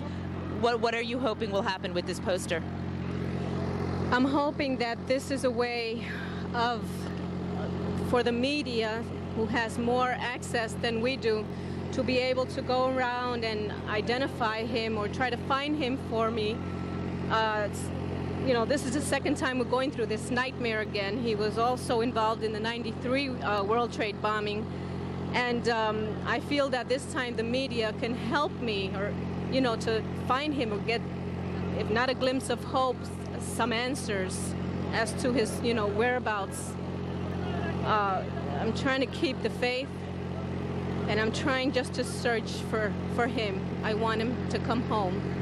The T-shirt you're wearing is from the terror at the towers, is from the bombing in 1993. Did he hesitate to go back to work in that building? Yes, he did. Even though he was very loyal and devoted and stayed during the World Trade bombing back in '93 and helped Channel 2 stay on the air, and he helped the fire department and police department to evacuate lives, not thinking of his own. And he stayed there faithfully till the next day. Shortly after that, it emotionally affected him, emotionally and physically, and he did express many times, not only to myself, to his co-workers and superiors, that he was afraid. He would experience phobias, panic attacks to go back into this building because he was afraid that this can occur again. And 8 years later, his worst nightmare became now a reality. Thank you, Mrs. Rivera. Thank you, Mrs. Rivera. We're also going to speak with Franca Adesina, who is looking for her friend Sadie Ed. What was the last thing that anybody heard from your friend Sadie? Well, Sadie called at about 5 minutes after 9. She said, "Oh God, please save me." She said she's trapped on the 106th floor. She was screaming that she can't get out. She's trapped, she can't get out. So she was yelling. She said, "Now, I don't know what to do. I'm coughing. The heat is coming. Please, I'm coming. I need water, I need water." And the phone dropped. We have checked the whole list in the armory over there. She's not on the dead list. She's not on the list on the hospital, so we are hoping for the best. Maybe she's in the hospital, she cannot talk, or maybe, but we hope with this picture, they'll be able to locate her in the hospital and contact us. The numbers are listed below for anybody to contact us, the hospital officials, the police, anybody. You're here with so many families who are also looking for people. Have people banded together? Have they helped one another? Yes, that's what we have been trying to do. We've been calling each other. We've been trying to hug ourselves together, pending until her return. Or do you still now, more than 2 days later, almost 3 days later, have hope? Well, we still have hope because her name is not on the dead list. So we think maybe she's in the hospital. Or she cannot speak. Maybe she's not been recognized. No maybe. ID. Thank you. Thank you. Let's talk to we're all friends, we're all together. Let's talk to this gentleman here who is looking for Shabir Ahmed. Tell me about the last time someone heard from him.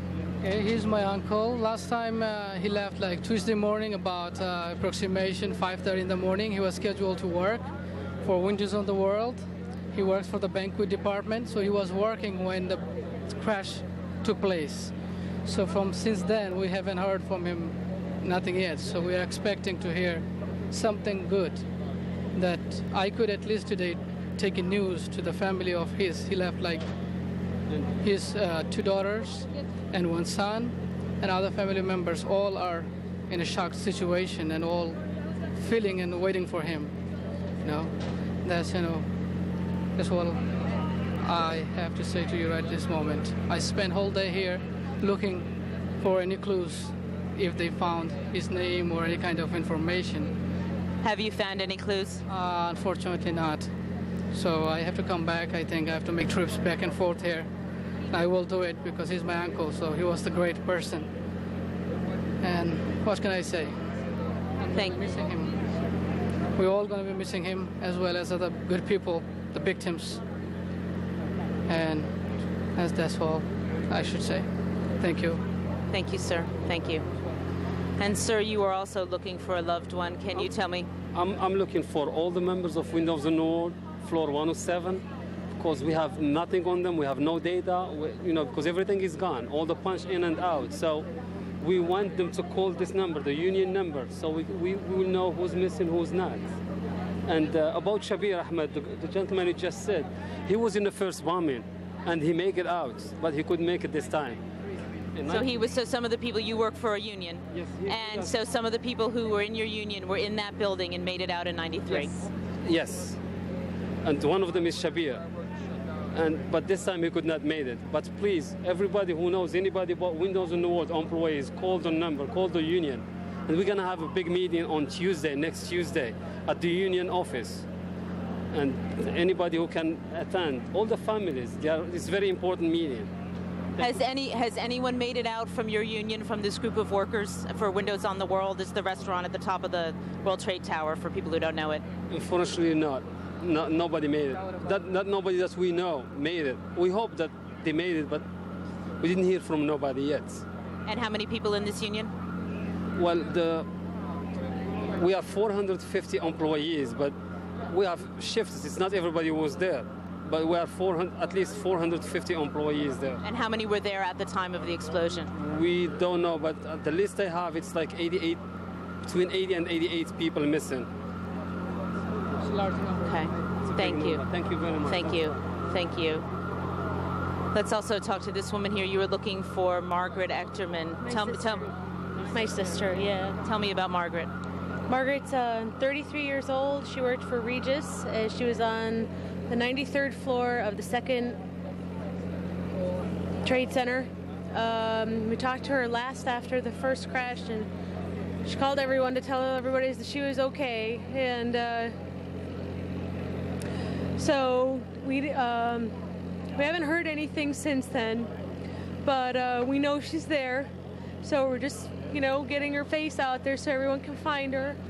And we covered all the hospitals and have her on the missing persons, and everyone's here to support us, so it's great.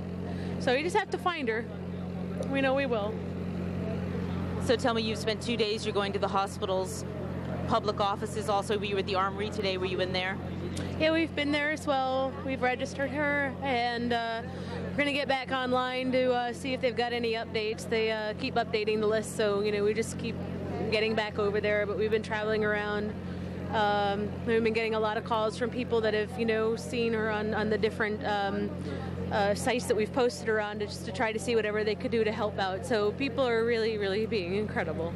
Do you have any clues? Any clues at all? No clues. No. So we've been hearing lots of good stories about people making it off of really high floors. So we just know that she's one of them, and we just have to figure out where she is.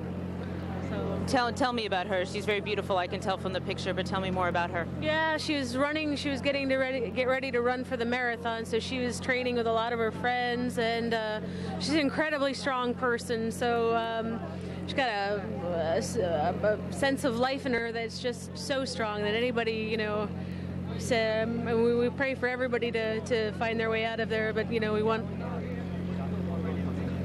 So yeah. So she just has everybody supporting her, and she's a kind, generous person. So she's the type of person that would, make sure that everybody got off the floor with her and helping them out. Tell me about, have people banded together? Obviously, there are hundreds of families here. Oh yeah, people have been so incredible. My friend Ted's come down from Boston, and my brother's coming up from Florida, and we have people all over the country, in Germany and London and Italy. Everybody's looking for her, so they're all searching the websites, and people are collecting photos of other friends, and here, so that they're all trying to contribute and help. So it's just been phenomenal. I mean, the amount of support that we're getting, and it's just, like I said, it's great. It's really great. Thank you. This woman who is looking for her sister, Margaret Echterman. Thank you. And you are looking here also for a loved one? This is my brother-in-law. His name is Karamo Chirera, K-A-R-A-M-O, Trerra, T-R-E-R-R-A. And fortunately for my sister, he was in the second building on the 97th floor working for Fiduciary Trust. And fortunately, he called my sister right beforehand and before the second airplane hit and told her that, number one, they weren't evacuating anymore, and also that he loved her. So we're just happy that they got a chance to say goodbye to each other, and we're happy. I mean, that's the one important thing, and it's her 4-year wedding anniversary. Yesterday we spent the day on the web posting his picture everywhere, going to every single hospital. If anybody's seen him, please, because yesterday was their wedding anniversary, and we'd just like a resolution to this. And we really want justice done, because this is a horrible tragedy. And I mean, I'm donating a stapler in there, and it's like ridiculous. I'm donating a stapler, and there are hundreds and hundreds of people who are in so much pain right now, and it hurts me to see my sister in so much pain over Karamo Trerra. It's very hard. It's interesting. I've heard from many people with relatives in the second tower that they called after the first explosion and said, we're not leaving. It sounds like that's what happened. There were 2 phone calls. The first phone call that he made to her was that they are evacuating, and we were all very happy because we were all kind of on the phone, my whole family and my sister. We were all like, oh my God, what happened? Because I work downtown. And then they said they were evacuating. We were all happy. Go, go, go, said my sister, go. And then he called again and said, oh, you know what, everything's fine, don't worry. He was trying to calm her down. Stay calm, I love you so much. Don't worry about me, I'll be okay. And then they hung up, and then as soon as about 50 seconds later, the other airplane hit. We saw it on the news.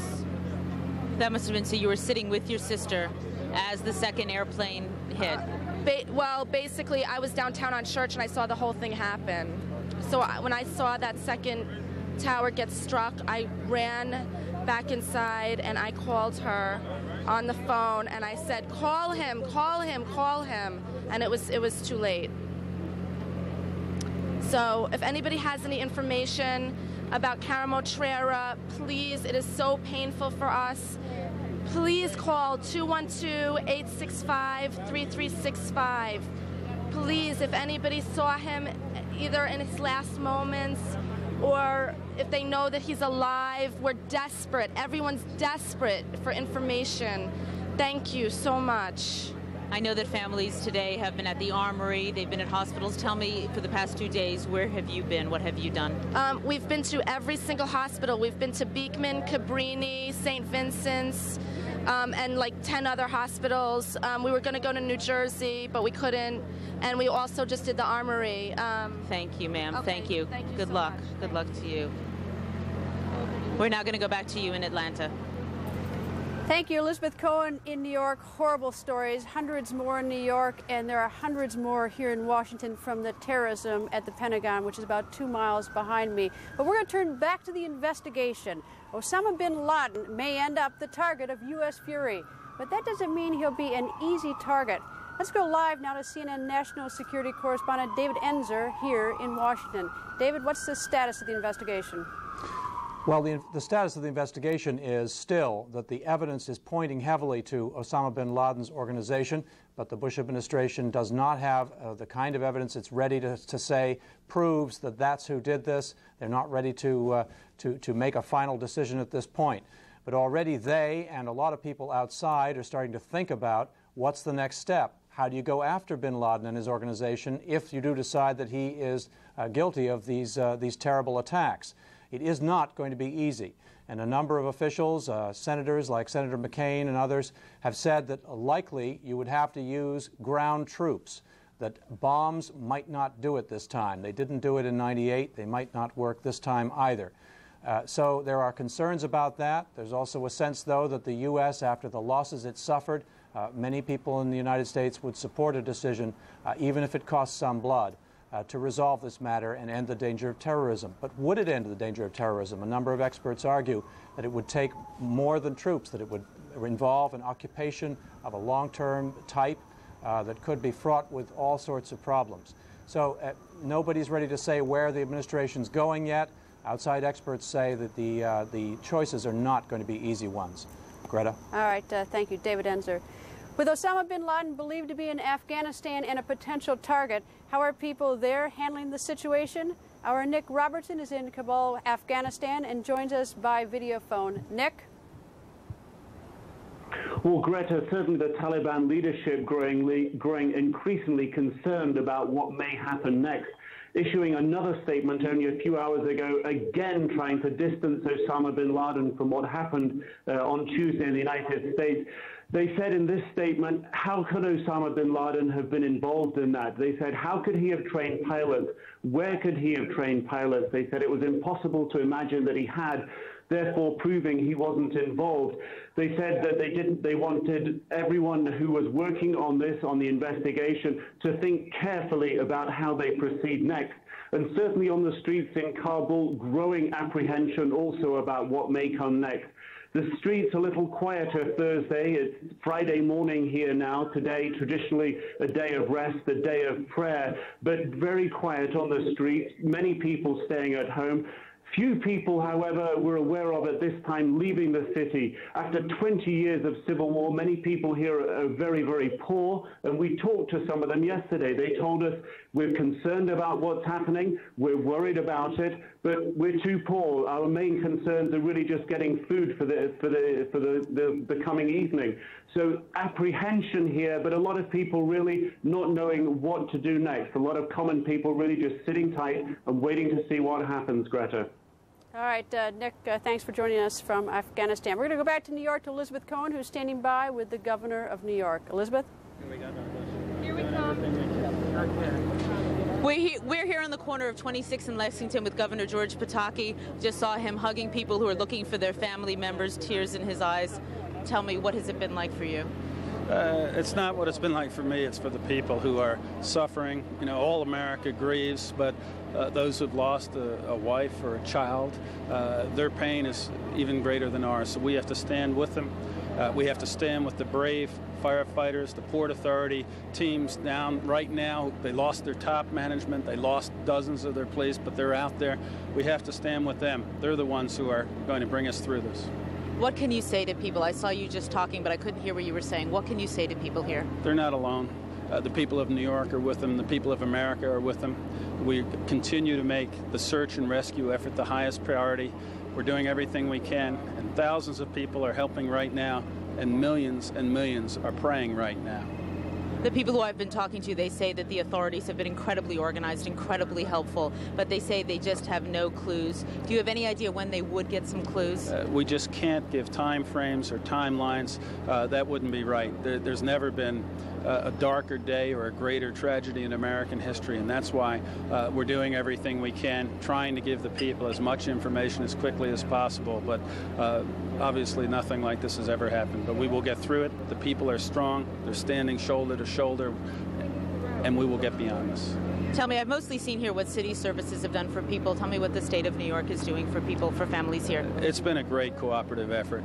You know, the shelter behind us is something where it's a state armory where we mobilize the National Guard. But it's not a question of this agency or that agency, the city leadership, the state government. President Bush has delivered every single thing from Washington, from the federal government we've requested. And most importantly, you see out here thousands of volunteers, people without any official role, but just here to help, and they are helping. Thank you, Governor George Pataki. Thank you. Now back to you, Wolf. Thank you, very Elizabeth. Much, Elizabeth, and thank the governor for us as well. Meanwhile, here in Washington, Congress is working with a singleness of purpose seldom seen, both to fund the recovery effort and to back a U.S. military's response. Joining us now, the House Minority Leader Richard Gephardt, as well as the Speaker of the House of Representatives, Dennis Hastert. Thanks to both of you for joining us. First of all, Mr. Speaker, what's the status of a resolution or some sort of declaration that you're working on? Well, there's three things that we've done. First of all, yesterday we passed a resolution, a sense of the Congress, a joint resolution saying what the Congress's feeling on this is and vowing to work with the President. The second thing is tonight we will pass an appropriations bill to help FEMA, first of all, take care of victims and try to find the rest of the victims. A huge cost there. and also to get our airlines flying again and the transportation committees, that we can make sure that our skies are safe so people can resume traveling and life as normal as in this country. And the third thing is to give the military, the president, the ability or resources to, first of all, investigate and find the people who perpetrated this terrorist act. And then tomorrow we will begin and probably go through Saturday and debate and pass legislation that gives the president the power to pursue those people who committed this act. Congressman Gephardt, are there any serious differences between you and the Speaker, between the Democrats and the Republicans, on how much authority to grant the president in terms of his planning for a military response? We're working on that, and I'm confident that we will find a resolution of the minor, frankly, differences that there are. We need to be together, and we are together as parties and as people and with the president. This is a national challenge, and I think all of our people are united, as we were in World War II, to see this challenge down and to make sure we succeed in facing it. Speaker Hastert's Greta Van Susteren. Speaker, how involved are you with the White House on this, or is the White House pretty much handling this themselves? No, we've been in constant contact with the White House, and it's been done on a bipartisan basis. Both Leader Gephardt and I have been to the White House. We've talked about these issues, and we're working with them. We have to have this type of cooperation to make sure that both the ability to give the president the power is something that we can all agree on, and also the amount of money that we need to clean up the problems, to take care of our victims in Virginia and New York, and incidentally families that go through that whole Northeast area, and then go forward and fund the investigation and the ability to bring these terrorists to justice. Congressman Gephardt, let me switch gears a little bit. Lots of changes are going to happen in air travel. How do we balance that with sort of issues of civil rights and the great freedoms we've enjoyed in this country? Well, Greta, we're in a new day, and unfortunately we're in a new world, and we're probably not going to go back to the world that we were in. We have to find a new balance in our country between freedom and security. And we have to do that without giving up the needed civil liberties that we all enjoy and want. This is going to be a hard time, and we have to work together as Americans to try to redefine those two issues and to return to as much freedom as we possibly can. This is a big challenge, but America's up to it. Every generation of Americans has met the challenges of their time, and our generation is going to do the same. Congressman Gephardt, let me follow up with one more question. If the United States identifies that it's Osama bin Laden and his cell who is responsible for this terrorism, and of course he is one of the he's on the 10 most wanted list in connection with the bombings of the embassies in Africa. If we go forward and handle that problem, can we then go back to where we were in terms of our freedoms? I don't think so, Greta. I would hope that could be, but I don't think it is. I think we're facing a foe here that's much more complicated and long-lasting, much more committed, much more willpower than we would like to even believe and admit. So we got a long fight on our hands here. I think we can win it, and I think we can do it while preserving necessary freedoms and civil liberties in this country. But we've got to really work hard together in a united fashion to do that. I'm confident we will do that. Speaker Hastert, there's been an executive order on the books since the Ford administration, since President Jerry Ford signed it, namely that bars the U.S. from engaging in political assassinations. Is it time to rethink that executive order? Well, you know, one of the things that we see here, this is not necessarily political. These are terrorists. They've infiltrated this country. They've invaded the liberty and freedom that our people in this country have known and cherished for over 200 years. So these people are here to disrupt the lifestyle of Americans, to put this country in terror. I think, first of all, there's a resolve by this American people, by this Congress, by the President. We're not going to let that happen. And just like any criminal that perpetrates a crime in this country, we're going to go after that person. We'll find out who it is, go after it, and bring that person to justice. Well, the question I guess a lot of Americans are asking, Mr. Speaker, is if Osama bin Laden did plan these terrorist operations, and the U.S. concludes that definitively. Should he be brought to justice or should he be killed? I think Osama bin Laden better say his prayers. What about that, Congressman Gephardt? Well, I think the American people expect us to find who did this, to bring them to justice. In doing that, it may be that there has to be violence committed by American troops. If it comes to that, that's what should be done. This will not stand. What happened in this country, this is the largest violence on our soil by a foreign force in the history of our country, and it will not stand. Mr. Speaker, have we tied the hands of our intelligence community over the years that they were not able to gather the appropriate intelligence to perhaps see this coming so it could have been prevented? Look, I don't want to go back over what's happened over the years. But have they not gotten enough funding? Have there been rules that have been put in place? I know that there's a lot of reluctance to pay people who might be in a conspiracy to give us information, but those problems. I think we need to put resources in human intelligence, and I think we need to reevaluate our whole intelligence regime.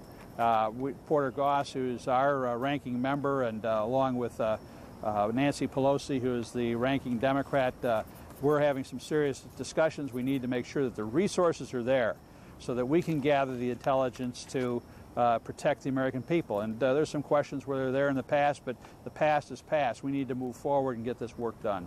Mr. Speaker and Congressman Gephardt, thank you very much for joining us this evening. Wolf? Thanks, Greta. And from Washington, let's go back to New York once again. CNN senior analyst Jeff Greenfield is there. Jeff, you just heard blunt talk from the Speaker of the House, a Republican, and the Minority Leader, a Democrat, basically saying to Osama bin Laden, I think in paraphrasing what the Speaker said, say your prayers. What does that say to you? Well, it says to me that they are planning to take him out. But the other thing that you talked about, Wolf, that I thought was very interesting was the whole question of how much of our liberties are we going to be giving up. And the real question, I guess, is how many steps are we going to take that will ultimately be fruitless in our effort to get some security? Curbside check-in, would that have stayed the hijackers? Every one of us has been through metal detectors for the last God knows how many years in airports. It's that kind of reaction, that mix of we must do everything we can conceivably think of, that in some cases may not only restrict what we do, but have really no impact on the broader fight against this incredibly shadowy enemy.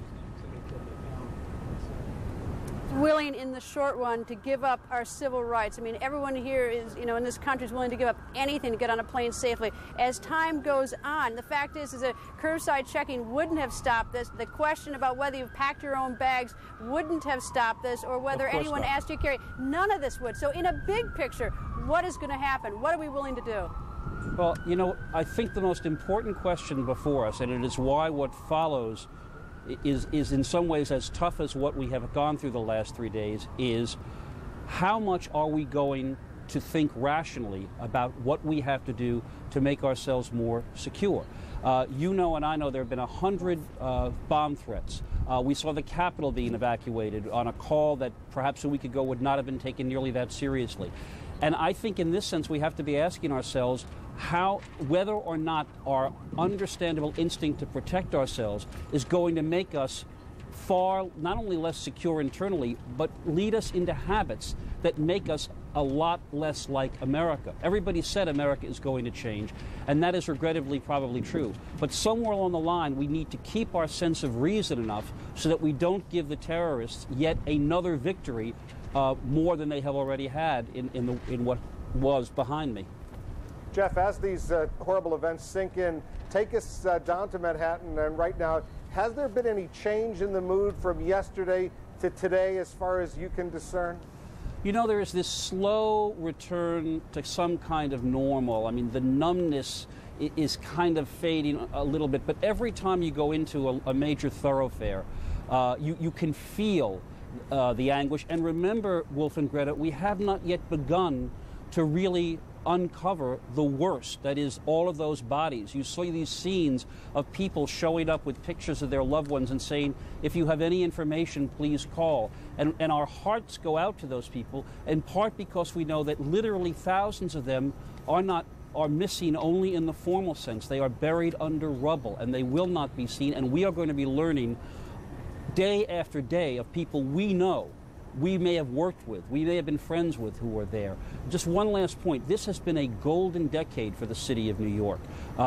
You know, we've all talked about its renaissance. Crime is down. Money flowed in from the markets. The city felt to be the center of the universe in some way, which is why the terrorists struck here. And to say that we are slowly getting a sense of normalcy is really misleading. In the long run, this has changed this city, I believe, to its roots, and you can just see it going out into the streets and watching people react in ways large and small. Greta, let me ask you, because I know you've spent a lot of time looking at this investigation over these past few days. Is there one single aspect of what happened that jumps out in your mind that says to you there must be something totally crazy going on that has to be immediately corrected? No, you know, it's funny, Wolf, maybe I'm a little bit raw since I heard the explosion at the Pentagon, turned and saw it, and I was only a few blocks away, and I had particles actually raining on me. I'm quite raw from it, so that's the first thing that jumps out at my mind. But the important thing, I think, is that, you know, the Americans devote the resources so that we can get this broad conspiracy. I'm not worried about those 18 hijackers. They're dead. But what is so terrible about this is that people who are willing to give up their life to cause crime, like these suicide pilots, are extraordinarily dangerous. And if nothing else, we have to get all the people who are involved and send them a message. If you just had a little bit of involvement, guess what? You're going to take the full impact of the United States. So I think, you know, get out there and investigate. Anybody who had a slight involvement, you're in, and you're going to take full responsibility. Hey, Wolf, just one last point. We really have to stop calling this act senseless. Evil, monstrous, fine. But the terrorists knew exactly what they were doing. And from their twisted perspective, this was a highly sensible act. It struck at the heart of the greatest city in the world's one superpower. It has made us, it has rained death on thousands of people. It has got us questioning ourselves and our security. And if the response is to be rational and effective, we have to stop throwing phrases around like senseless. This was a deliberate and successful, horribly successful, evil act. Jeff Greenfield in New York, thank you so much once again, and unfortunately that's all the time we have. Stay tuned, of course, to CNN's continuing coverage throughout the night, including a special report with Aaron Brown and Paula Zahn at 10 p.m. Eastern. That's 1 hour from now.